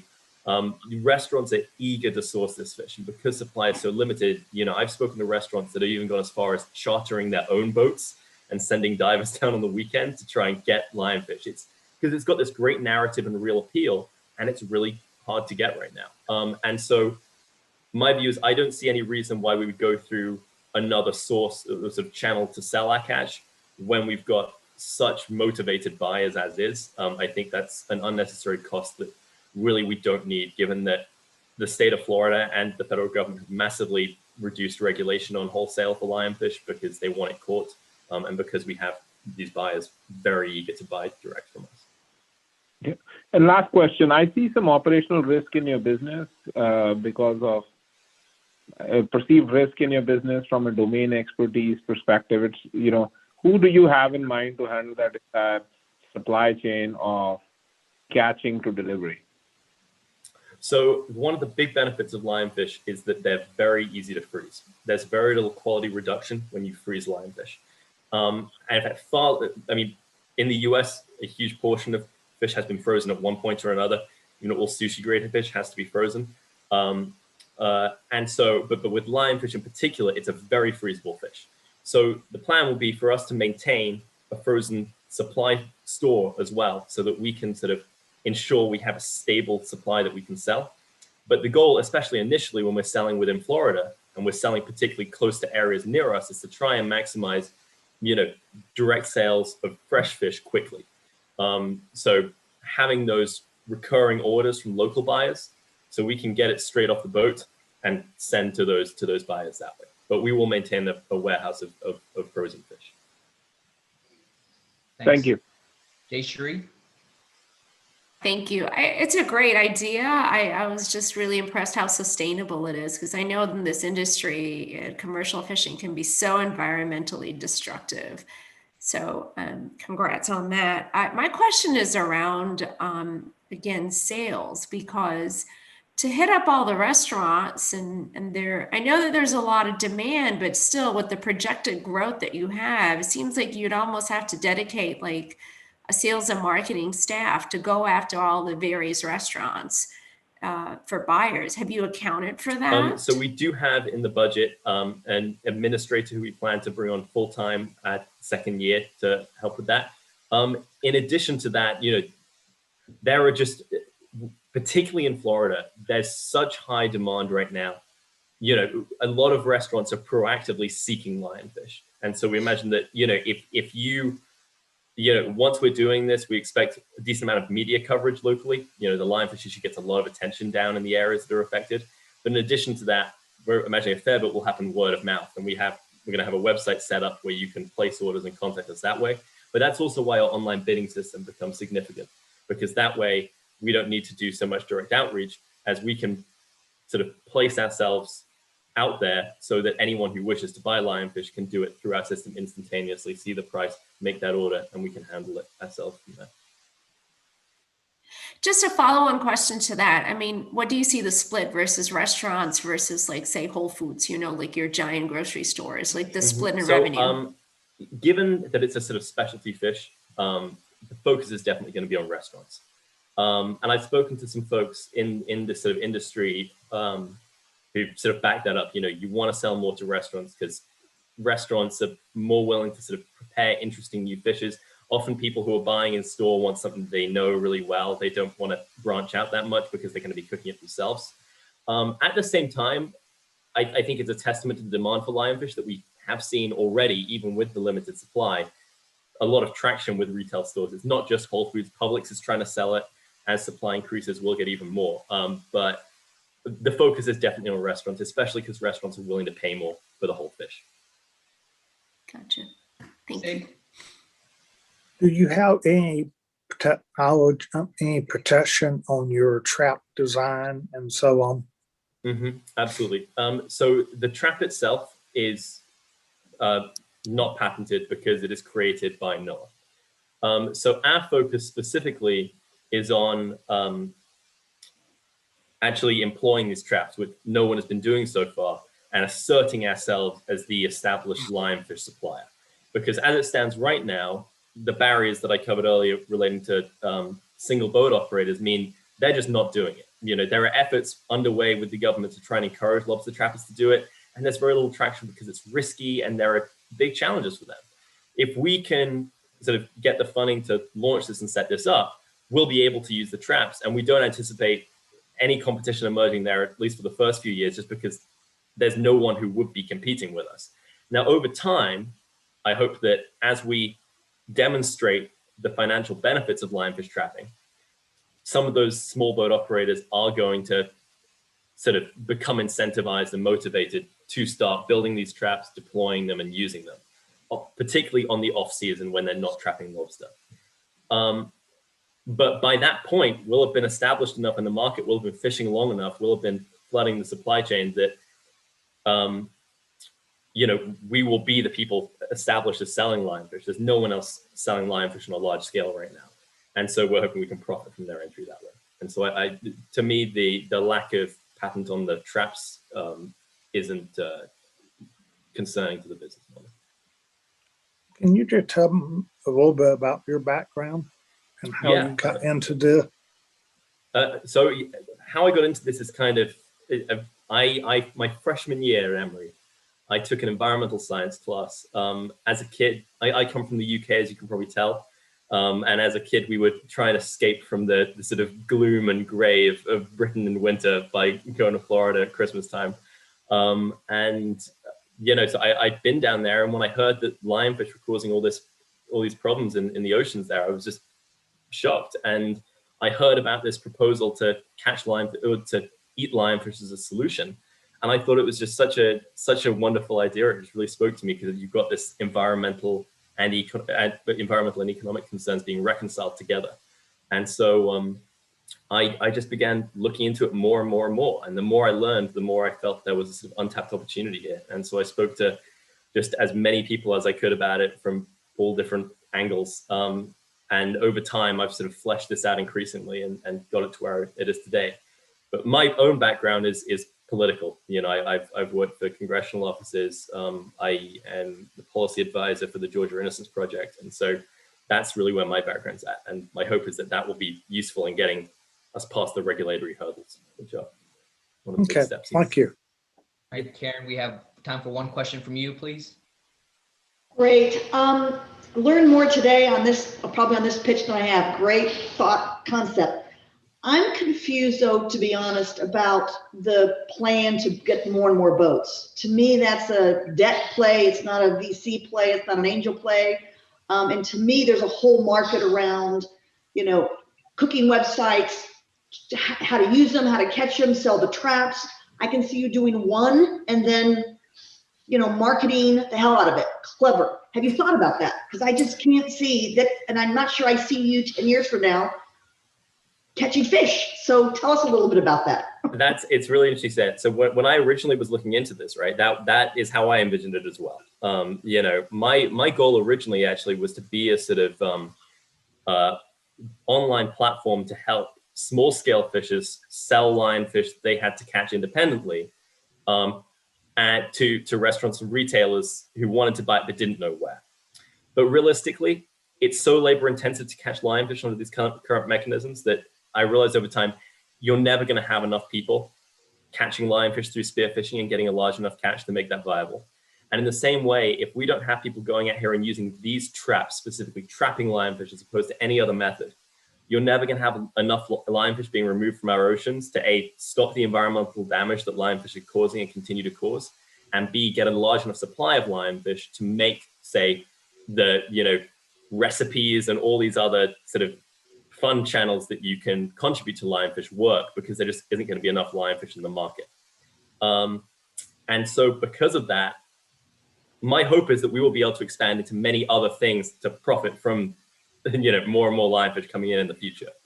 But the basis of our business model, at least for now, has to be the fishing, because our goal is to get a large enough supply of lionfish taking place.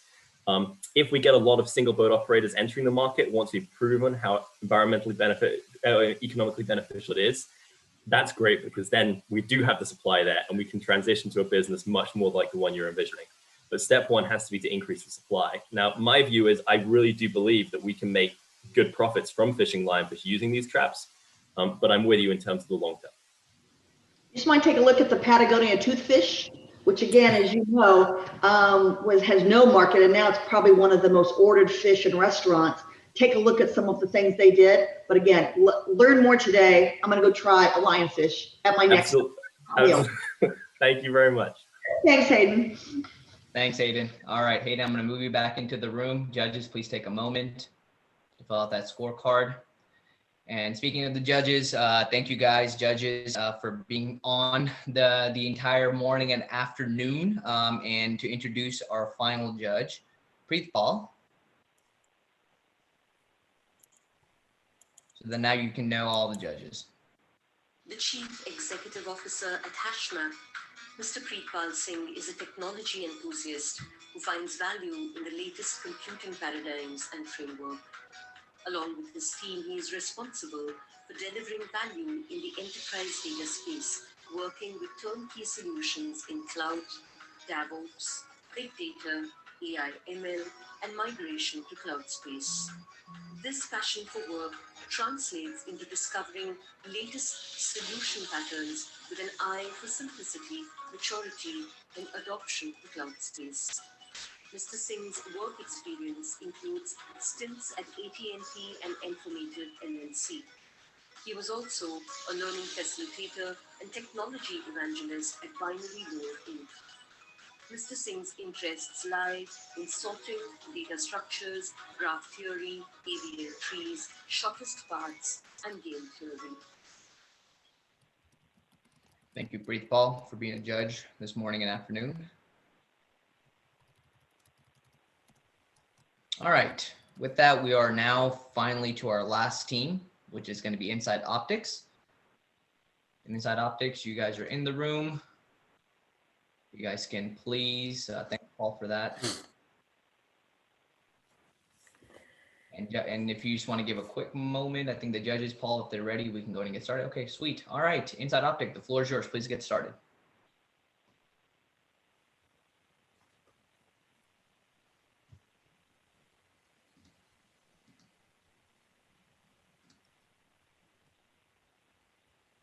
And asking Aaron and TJ to turn your videos on if you wish. Hi, we don't have the ability to turn our videos on. I think that's a moderator. I mean, that's something you can fix. Yeah. So try TJ, Aaron, try to give it a go now. There we go. Yeah. There we go. Great. We thought you might be. We thought you wanted to be in the witness protection program with this wonderful idea. No. The screen share is coming through okay too? Yep. All right, great. Hello, I'm Dr. Aaron Enton, and I'm here today to tell you how Inside Optics is eliminating blindness in America. Diabetes and hypertension have continued to be two of the biggest killers in our country. With the advancement of new treatments and therapies, these diseases are becoming mostly managed. But along with better care, comorbidities like retinopathy have started to gain prominence within the same populations, and they can have severe impacts on patient lives. There are more than 154 million people in the United States who are at risk of developing some form of preventable blindness today. Luckily, the CDC estimates that 90% of all blindness is completely preventable as long as patients do one thing: go see a specialist once per year. As long as patients get an annual eye exam from an ophthalmologist, we already have the tools, treatments, and technologies to prevent diseases like retinopathy from progressing to blindness. Unfortunately, that's like telling a patient they need to go home and floss more. A significant majority of them just won't do it. They won't see a specialist until there's a problem, and by then it's often too late.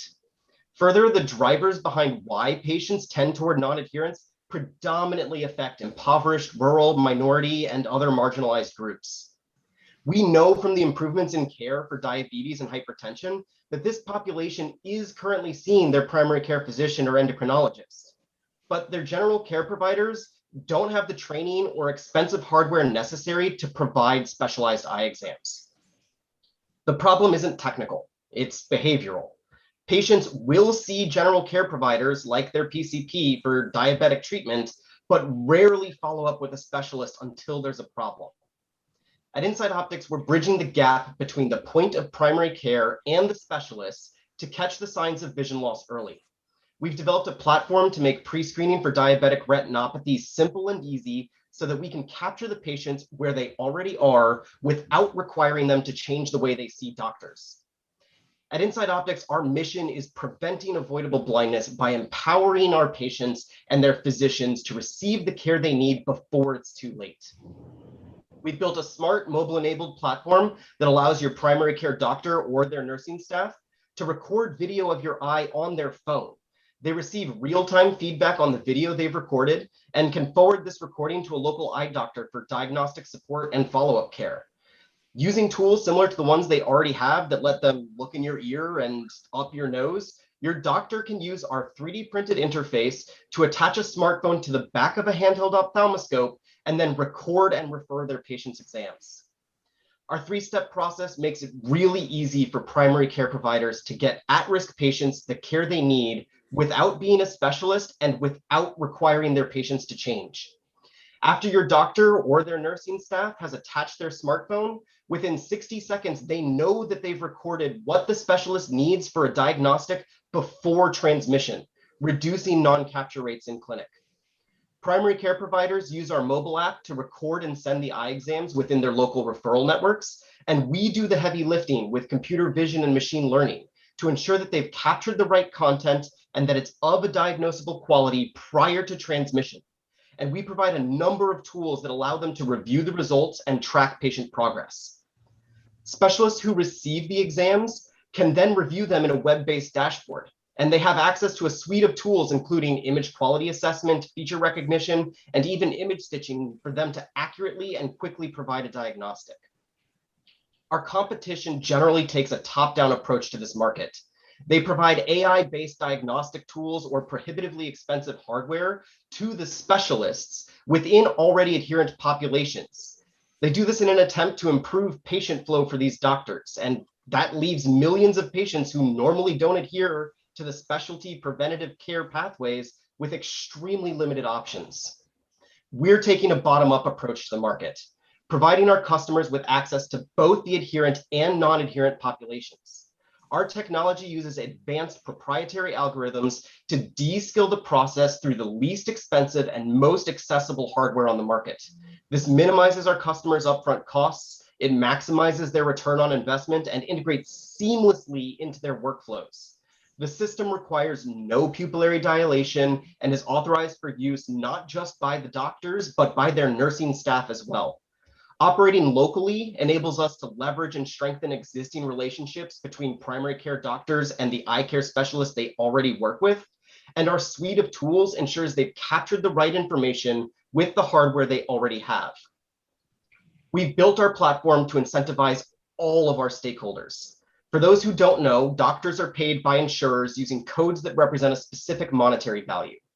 Our platform operates under currently existing fractionated CPT codes, creating new revenue streams for both the primary care physician and the specialist. Further, primary care providers more quickly meet HEDIS and STAR requirements, granting greater end-of-year payouts. Not only can the ophthalmologist unlock new revenue streams, but our platform acts as qualified lead generation and scheduling optimization tool for their practices. They can offload the pre-screening to a digital format and can now provide in-office treatment to just the patients who need it from the non-adherent population as well. And insurance companies fully support the technology. Programs promoting preventative care through population health can save them millions in costs down the road. Our revenue strategy is simple. It's a platform as a service razor blade model. We charge a nominal subscription and at-cost hardware fees for our attachment, but the bulk of our revenue comes from a flat fee per transaction to both sides of the platform. Through this flat fee, we generate about $10 per patient per year over our network. This grants our customers at least a 70% margin on every exam conducted, and our users can generate enough profit to pay for a nurse tech salary. And that $10 per patient per year generates about a $1.6 billion market opportunity just for diabetic and hypertensive retinopathy alone. To date, we've been forging relationships with primary care physicians through direct sales, but we recognize that this may be the most expensive and time-consuming option. Since we've established our 0 to 1, though, we have begun pivoting to pursue networks, accountable care organizations, and channel partners as well. These larger distribution options can increase our patient access by hundreds of thousands annually and is our best pathway to scale, with the largest partners representing millions of patients annually. We have recently begun converting our users to customers, and we're anticipating about 150K in annualized revenue by the end of the year. And we're actually really excited to announce that we just received a letter of intent from Georgia Lions Lighthouse Foundation. They are our first major channel partner, and they represent 2 million patients across the state of Georgia. And looking at our immediate pipeline, we believe we can grow our revenue to $6 million annually by 2023. Now is the time to scale, and to scale fast. Since the onset of COVID, primary care physicians have been incorporating telemedicine solutions into their clinics, allowing them to leap significantly forward in their technical offerings. In order to achieve our goals, we are growing our direct sales and targeting those critical channel partners. We will continue to create a world-class experience in the product, and we will need to deploy EHR and interoperability integrations to grow even faster. We're seeking $1.5 million, and we just recently were accepted as finalists to the United Way Health Innovation Challenge, which is a granting opportunity for up to $1 million in non-dilutive funding and the ability to work with United Way as a partner to deploy through the Southwest. We've already confirmed our FDA classification. We've already validated our reimbursement strategy. We've begun growing steadily in and around in Atlanta, and we've recently started generating revenues. And we're setting our sights high for the next 18 months of growth. And we aren't stopping with diabetes. At the end of the day, we've built a platform that connects generalists to local specialists. We have built our solution to incorporate and prevent a myriad of diseases across multiple fields, including dermatology, cardiology, and even otolaryngology. And we've begun preliminary discussions with third-party partners and potential acquirers. Our team has experience building businesses quickly and effectively. We've started multiple companies, we've seen successful exits, we have technical domain expertise and a group of engaged partners ready to help us achieve our mission. And by working in one of the most supportive communities in the country, it's no wonder Apptentive named us the #1 app changing healthcare today. So if you want to help us impact millions of patient lives and eliminate preventable blindness, come talk to us. Thank you. Great job. All right, Karen, we'll start with you first. Wow, very impressive. You guys covered so many of the areas: channel strategy, you've got the reimbursement codes, preventable problem. First time I've said this, I don't think I have any questions. Very, very impressive. So I may come back if I reserve the right call, but that was all for me. That speaks volume to our mentors and advisors thus far through TiE. They've been focused heavily on preempting a lot of the questions and ensuring that we convey the information in a concise and informed manner. You've done a great job. Really impressive. Jayshree? Yeah, it's very impressive. It's a very impressive presentation. Still trying to absorb the information. Can you tell me, because when I was reading the business plan, can you tell me a little bit about the timeline? This was incorporated in 2016. I think I read somewhere that you had your first customers a couple of years after. Yeah. And then when did they start becoming paying customers? How long was that? Lead me through timeline, if you will. Yeah, so the company was originally founded in 2016, but the current direction and business plan and execution pathways are not even recognizable, right? We've been through a number of accelerators. We've been working with coaches out of TiE, and it's changed dramatically from then. I would argue that we've only really been focused on this specific goal for the last 2 or 3 years. We started onboarding customers back in 2018 as users to the platform. And that was primarily to start collecting information for our database in order to inform that machine learning computer vision component. And in 2019, we actually converted our first key opinion leader to a paying customer just just the one, but 2019 was our first paying customer, and that was to validate the business model, ensure that it actually makes sense for them to pay and that the reimbursements actually flow through for their organizations. Since then, it's been a matter of converting the users that we had been building up into customers, and that we've made contingent upon specific feature ads for the customers as we've been growing as a company. So how many paying customers would you say you have right now? We're currently estimating about 2,000 in monthly recurring revenue. Our biggest customer right now is Evans Medical. They represent 9 practitioners in each of 3 locations, and they're actually about to open a 4th location now. Most of our users and customers are individual or sole proprietors in terms of primary practice.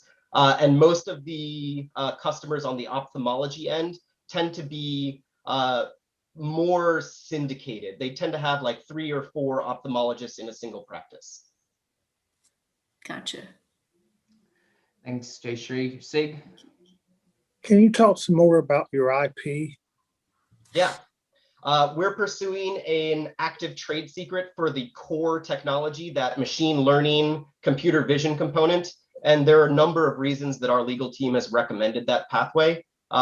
It's similar to the approach that Coca-Cola is taking, where they don't divulge the secret sauce, but they do patent all the peripheral technologies. We're working with Jones Day. We've got a few provisional patents that are already lined up. And we also are potentially closing in the next 2 or 3 weeks now with IdeaShip for $100,000 investment specifically for patent portfolio expansion. So we'll never share exactly what we're doing and how we're doing it on the machine learning computer vision side. And that's just because it's notoriously difficult to patent software, and then even more difficult to litigate that software if someone were to attempt to recreate it. And how much customer discovery did you do in the beginning? Yeah. My master's degree is actually in customer discovery for needs identification in medical devices. I went through the Bioengineering Innovation and Design program. I also went through the Tiger program out of Georgia Tech when I was doing my PhD, and we joined the CreateX program for product launch. And that drove a lot of the education behind customer discovery, but we have done hundreds of interviews with a number of different people across multiple fields. We keep track of all of these conversations in a repository. We use a CRM to ensure that we're actually getting the critical information out of it and ensure that we're building a solution that actually solves the problems that our users have. Okay, thank you. All right, Prithpal and Karen, we have time for a couple more questions. So Prithpal, if you want to ask one, and then Karen, if you have one more after that. If not, Prithpal can take it. You're boxing me to one question, so I've got 3, but I'll ask one only, right? Then in that case, well, I think I'll ask 2, right? So as a percentage of your revenue, what's your EBIT in steady state? What will be your EBIT in steady state? Yeah, that's a great question. As we start to scale the company, the cost for server on time kind of taper off. TJ can probably talk a little bit more in detail about those specific costs if you want the heavy details, but it basically starts to migrate to about a 70 to 90% profitability on each exam after the first like 100,000 exams per year, I believe. I would have to defer to TJ for the specific numbers on server on time and computer vision processing costs through AWS, but it's all managed through AWS base costs. So yeah, I mean, we can, let's not digress from the topic. The second question I have is your SaaS platform ready, or is it getting ready, and who is working on building it? The what platform?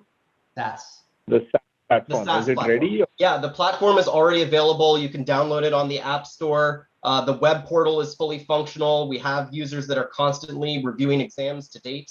We're already operational, and we are revenue generating, even though it's small volume right now. Thank you. All right, Karen, do you have a question? And you're on mute.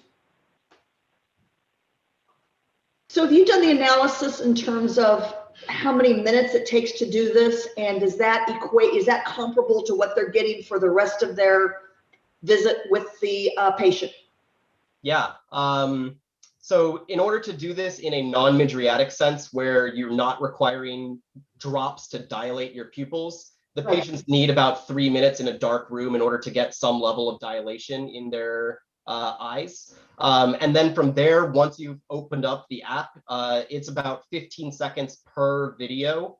You can take as many videos as you want for each eye. And we have some users that will take consistently 3 videos on each eye. And we have users that will get that green light from this video looks good on the first one and just move on, right? So it varies user to user, but on average, it takes less than a minute for them to record all of the videos. And it takes only a few seconds for our algorithm to send them that feedback. It's very near real time. Very good. And the ancillary equipment is available in rural hospitals, rural practitioners, et cetera? Yeah, so the standard equipment is a handheld ophthalmoscope. It's the same tool that they use to like look in your ear, back of your nose, back of your throat, but it's specifically for your eye. And then the only thing that we manufacture in terms of hardware is an iPhone attachment that attaches to the back of that piece. And there are some manufacturers of the ophthalmic equipment that will make their own iPhone attachments because they want to encourage this kind of innovation.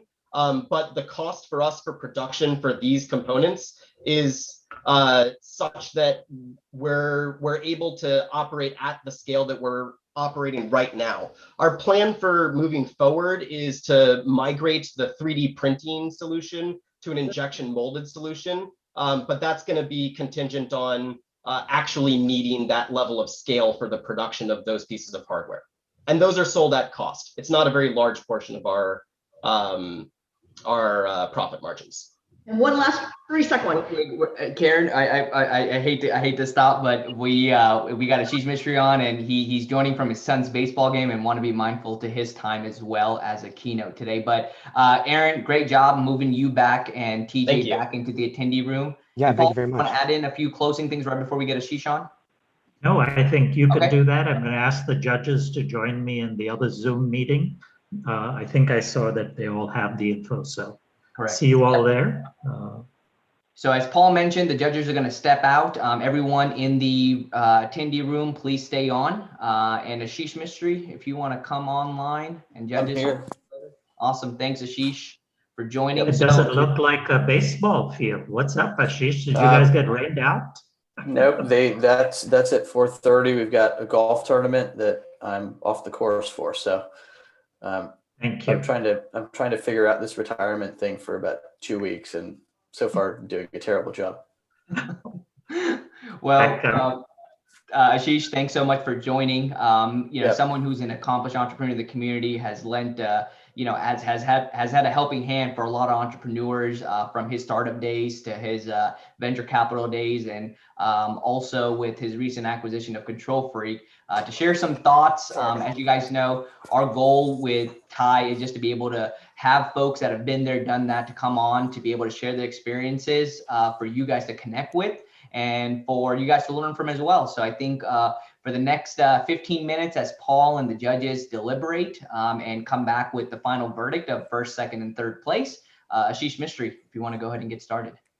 Great, thanks, and I appreciate everybody taking the time and being flexible with where I'm housed. But I'll keep it short and sweet, as I tend to do. But appreciate the audience, and my story is very much a TiE story. So me being able to show up and actually be on this side of the fence is really special. In that I started my career by showing up at a TiE event and getting pulled into really some of the TiE organizational activities, and subsequently into investment opportunities, and having TiE members invest in me and having the community invest in me, and such led me down my career path, which really, I'm a case study for what I hope many more of us can take on. And there's folks like Karen and Raj and Harish and all these folks that have been part of my career and career development, and wouldn't be where I am without these folks. And so for this last decade, we'll call it, I've been sitting in an interesting role where I've had really two jobs. You know, maybe I'll back up even before that. So I've been doing this for about 20 years now. I finished college in '98 at Emory, started in really in the sports marketing world for about 18 months, where I interned for 12, I worked for 6, and I quit after 6. And so that was a great experience, and that I knew that early on I needed to do something else. And when I shot Dr. Sheth an email when I was a student, really formerly the student, but sitting in a cube at Career Sports Management, and I said, I need to go and figure out what to do next. He shot an email to Sanjay Malik, who is the president of TiE, and they said, hey, we have a meeting coming up. Why don't you guys come to this meeting? And I showed up at a TiE meeting with my briefcase and all the accoutrements that I didn't need. And so I looked like a fish out of water. Ultimately, the funny part is that I went from one side of the registration table to the other in a single meeting. And when Raj and Harish, who were running the organization then, pulled me around and said, hey, you should be a part of this. And so it was great because I was starting my first company, which was Vertex Networks. And ultimately, Raj ended up investing in the company, and Jay Chaudhry as well, and a handful of other folks. And we had a great business there that ultimately was acquired by a company called Leapfrog Services. We didn't make a bunch of money in that first company, but what it did was led me down the path to a handful of other interesting relationships, as well as other interesting companies. And so once we sold Vertex to Leapfrog, Jay pulled me into Air Defense. Air Defense did really well in its acquisition by Motorola in '08. And then after that acquisition, I was fortunate enough to have a little bit of money to start investing. And then I started co-investing with my now business partner of the last 11 years, Billy Harbert. And so Billy and I formed BLH Venture Partners. And in that same capacity, we also started to invest. And our first investment was a company called Control Freak. And so Control Freak was not a traditional investment for us. Our mandate really for the two of us was doing SaaS, cybersecurity, and e-commerce investments. Those are the things that I had some experience in.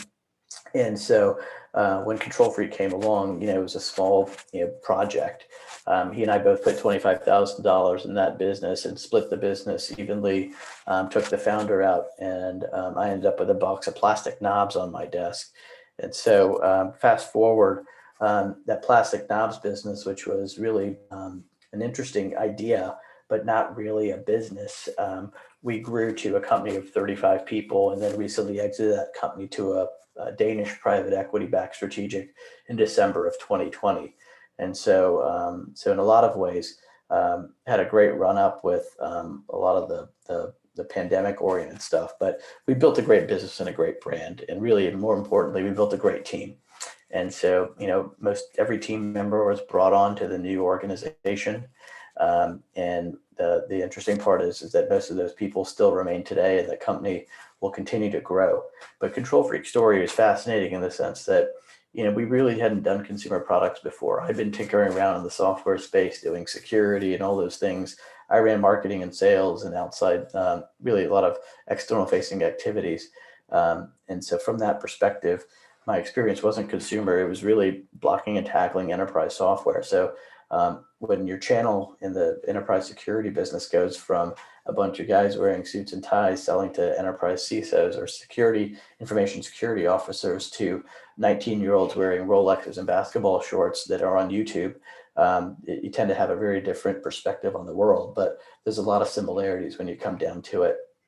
So from that perspective, what I was able to do with it, Control Freak, was apply a lot of what I'd learned early on in security and in a lot of these other businesses into a different market for me, but still a learning experience, and ultimately was able to pull a lot of what I knew and thought I knew into this interesting business. And we grew that business. So the business, when we first started it in 2009, did $30,000 in revenue, did $300,000 in revenue in 10, 1.2, 2.4, 4.6, 6.8, 7.6, and then the numbers start to get a little bit more hazy. But we ultimately had a business that did over $25 million in revenue. And the more important thing was we never took a single dollar outside of those $25,000 that Billy and I put in. So we put in $50,000, never had any debt on the business, never had any additional equity on the business. It was a traditional sort of bootstrapped company that we cash flowed with great people that did awesome work. And ultimately, had a community of over 4 million gamers. And so if you search YouTube, you'll find, about 500,000 plus videos from our consumers. We never generated more than 10 videos internally. We amassed over 15 million social relationships. And so Facebook, Twitter, Google, Instagram, TikTok, whatever it was, we did all that stuff. We sold before Clubhouse came into play. So I'm not sure if you even have a metric there, but it was a great experience. And so from our perspective, I've been very fortunate to have TiE as part of my network. And again, as I look at this slide, it says fostering entrepreneurship. It fostered my entrepreneurship. And so to that extent, I'm happy to stay here and take questions and really be a resource for you all, as this organization has been for me. So thanks. Ashish, thank you so much. And again, as Ashish said, homegrown entrepreneur, and thanks for all the TiE shout outs, on this kind of breakdown that you gave. Anyone in the audience, obviously through folks that have been in this competition, folks that have been around, any questions for Ashish? You guys can raise your hand. We can bring you online to ask the question live, or you guys can send it into the chat.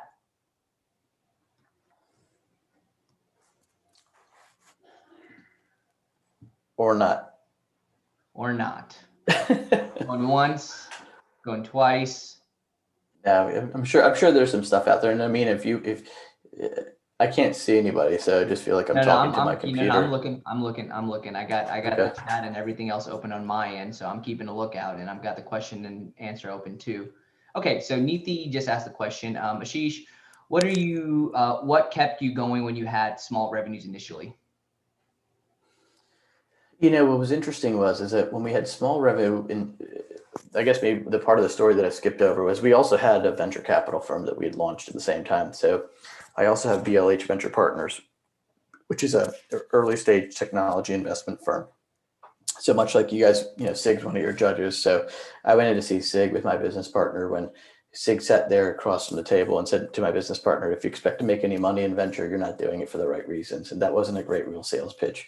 But we've been running the BLH business, which is really a family office investment environment.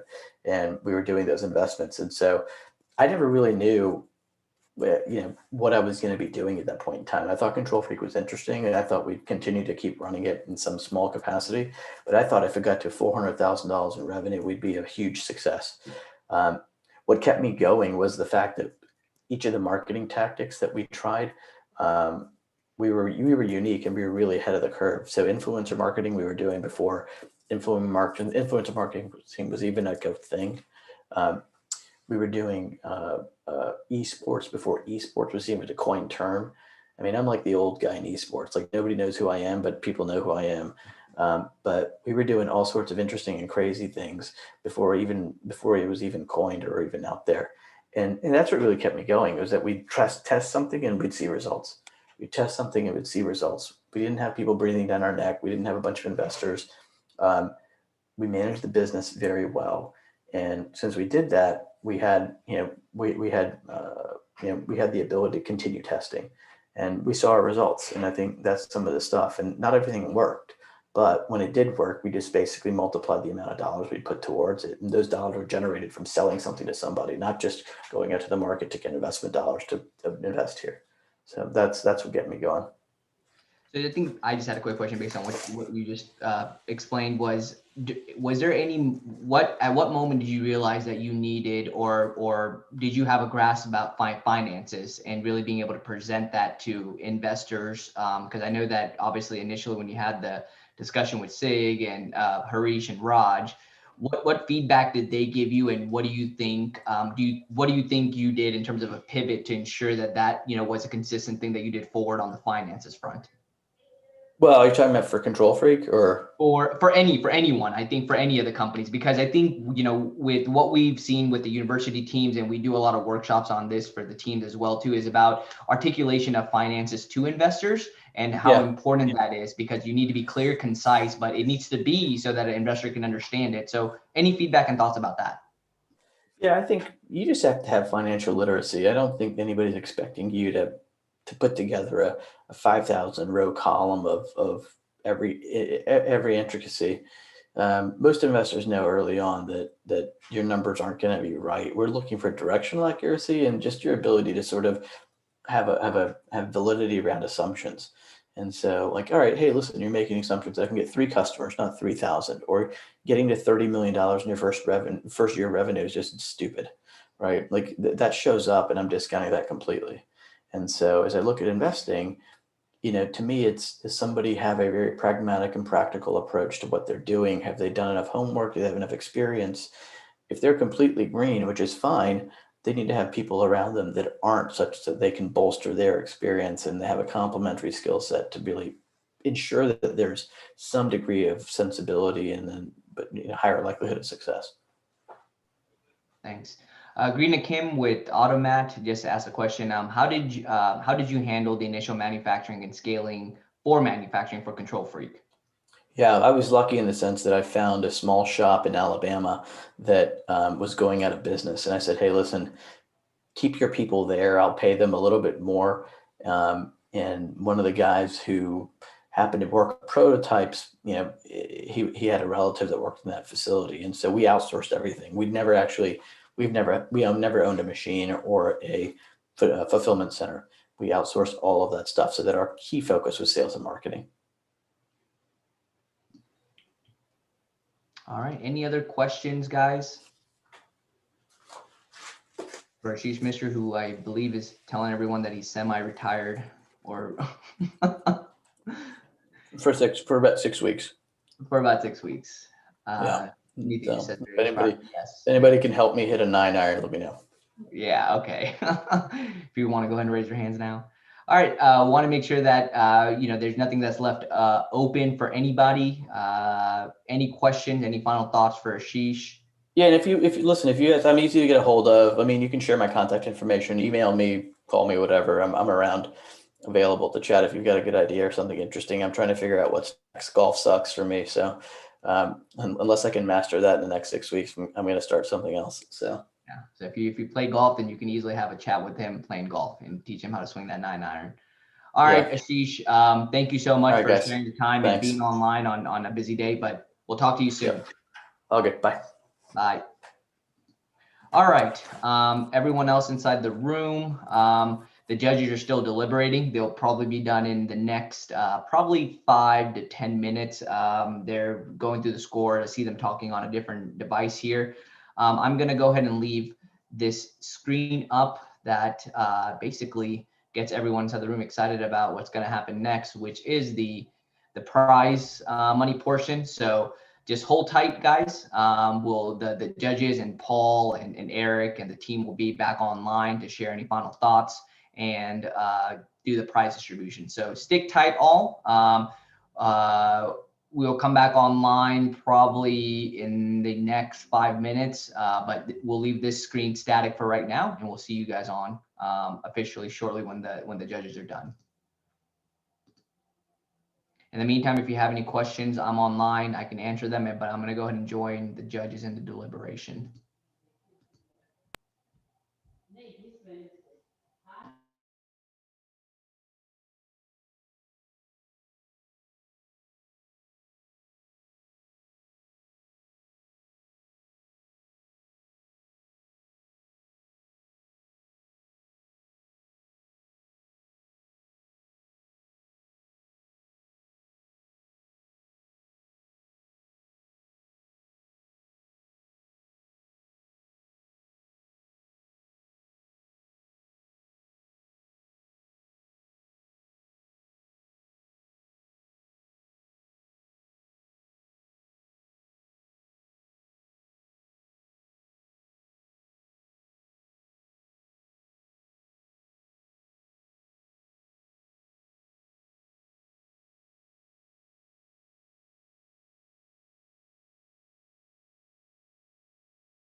All right, everyone, back on, and the judges have decided they will be coming on line just in a short bit here, but wanted to share a couple more things with you guys for before. Any questions from anybody, just for me, TiE Atlanta related? I'm excited. It was interesting to listen to the judges. They really had to duke it out in terms of, I think all the teams just did such a phenomenal job, but we are announcing winners. So there was a consensus, and the judges are going to come on, but I have all the checks and all that stuff ready. So excited to share. But while we wait for that, any questions from anyone in the audience, TiE Atlanta related, next steps related? Well, Paul will cover next steps for university, but any questions about membership, any of the stuff that we covered today, activities related, connecting to mentors related? No? Okay. I think then that's good. We did a good job with making sure that all of that was articulated well. Then I'll kind of give myself an A+ for that.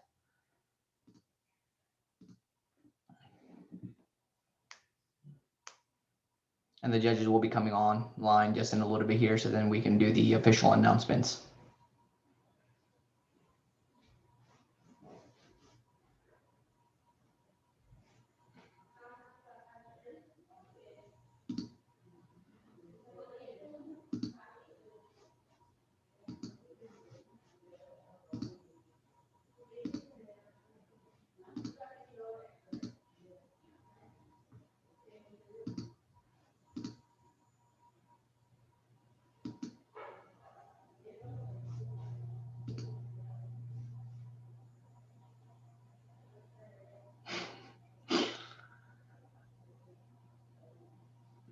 Feel free to chime in on Sumit's question.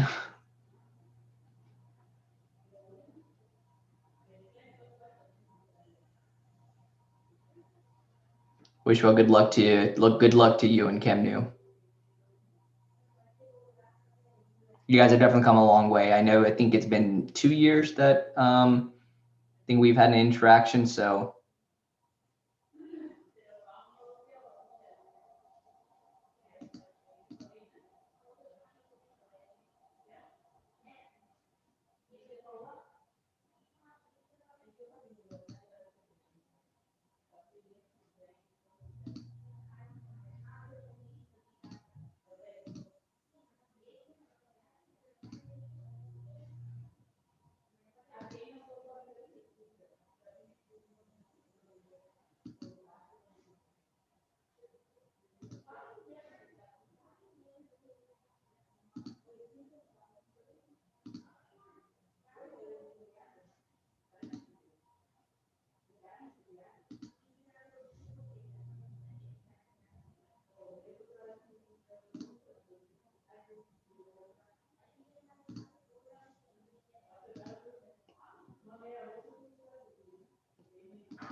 I know you guys are probably just patiently waiting. But thank you guys. Just waiting for the judges to come online. I'd love to officially just announce and get you guys offline, but Dr. Paul Lopez and the judges, I know probably would want to share a few thoughts and maybe some overall feedback before we make the official announcement. So thanks for being patient, guys. I'm just as eager to click on that, present slideshow and go next, and do all the announcements. So just stick tight, guys. Judges should be on. I know that they're done or wrapping up, and they should be online. They've made the decision, but they should be online in just a second.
Welcome back, Sig. Thank you. Welcome back, Preetpal. Fantastic. Thank you.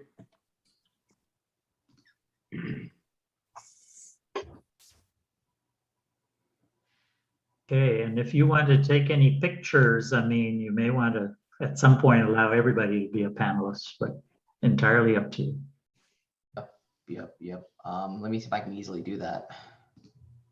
But I took some pictures along the way, Paul, with Good, and we're running a little over, so we'll just try and move forward. Up to you to just bring us home, Ami. Okay, And, sounds good.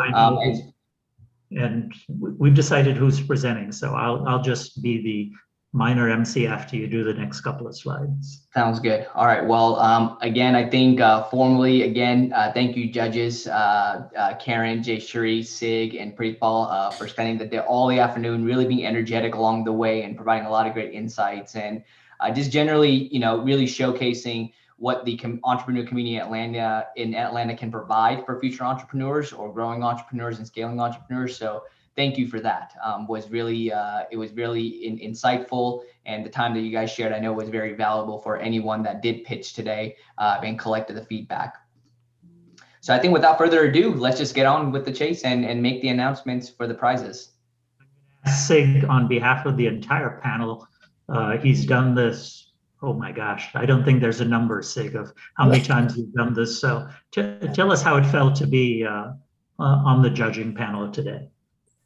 Well, this was probably the best cohort that I have seen out of the TiE University panels that I have been on for the past few years. The diversity of the team, the diversity from the universities, the diversities of the ideals, everything was just wonderful. All of the presentations were good. And I can tell you that the judges had a hard time coming to a conclusion. We all liked all of the companies that presented, but in the end, we had to pick the top three that we overall just felt that represented everything of the group. But all 8 of you are winners without a question. So with that, I'll turn it over back to Paul to go through the winners. We will be affording people contacts with Amazon Web Services credits, memberships to TiE, and hopefully we will help you either launch or in some cases scale your business. And in order to announce team number 3, we're going to ask Preetpal to speak to that particular winner. Yeah, thank you so much, Paul. And really excited, like just echoing Sig's thoughts, we ourselves have been through this journey a little bit, and I tell you, every one of you guys are a winner, right? I mean, just the fact that you're doing this makes you a winner, right? They're very, very hard for all of us. I think we had to debate a lot of this. So the third place, we as a team, we felt comfortable announcing is Automat. And many congratulations to Madison, Alyssa, and Rena for a wonderful job done there, and we wish them all the best. Great, and we are going to make that $2,000. I mean, I know you want to go to the Bahamas on the other 500. Okay, all right, noted. $2,000. Great. Okay, and to announce team number 2. I'm going to ask Jayshree Kanoff to, I don't know how to pronounce your last name, but Jay, please tell us who team number 2 was for today's program. All right, thank you, Paul. So this was a very difficult decision because there were some just amazing entries. It was just, we were blown away by the, the creativity and just the wonderful ideas that came through. So the difficult decision in coming up with team number 2, we selected GABA with Candace Blacknell. Congratulations. It was a great idea, well presented, and I'm sure we can expect wonderful things. So congratulations. And we believe you ought to look at some of our other programs that are also available for founders who are minorities and or women-led program called TiE Access. Amin will send you info offline. But you can check that out at atlanta.tie.org/access. It's a program going on currently for us to invest in underrepresented founders. So congratulations. And without further ado, Karen, who is past president and now current board member again on the TiE Atlanta board, and herself going through a startup at Angev, a wonderful program handling cancer treatments and cancer protocols, et cetera. So Karen Robinson, take it away and tell us who team number one is today. Thank you so much, you guys. Great job to everybody. I was so impressed with the breadth of technologies, the markets you guys were in, the diversity of the team. So congratulations, and Eric and Paul, great job. I think it said it all when I said I have no questions, because those of you who know me know I always have questions. Insight, Aaron and TJ, you guys rock. I can't wait to see what you guys are going to be doing in 5 years, because you're going to be taking it over. So great job. Congratulations. Let's see what you guys can do going forward.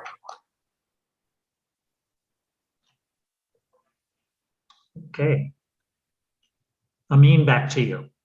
So with that, we're going to go ahead and close out this competition, but requesting all of the finalists or the winning team members to please stay online. We're just going to cover a few logistics next steps, but congratulations to everyone that participated. You guys are going to get some information about membership. Again, as mentioned, we have a happy hour that's coming up at the end of this month, which for anyone that's a new member to TiE Atlanta or looking to get introduced to TiE Atlanta, attend that. Our membership director, Maya Roffler, is going to be basically taking everyone through margarita making, which should get everyone very comfortable. And then it's going to be covering all the ways that you can get involved within our community. But these are our social tags. If you want to follow us, stay tuned about information that we do, like Paul mentioned, for Access, which is capital mentorship for women-led, minority-led businesses.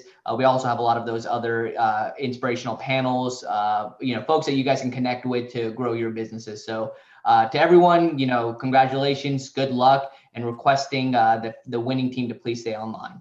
Actually winning and teams 2 and 3. I just have one slide for 2 and 3, but and then we'll keep team number 1 on just a bit longer.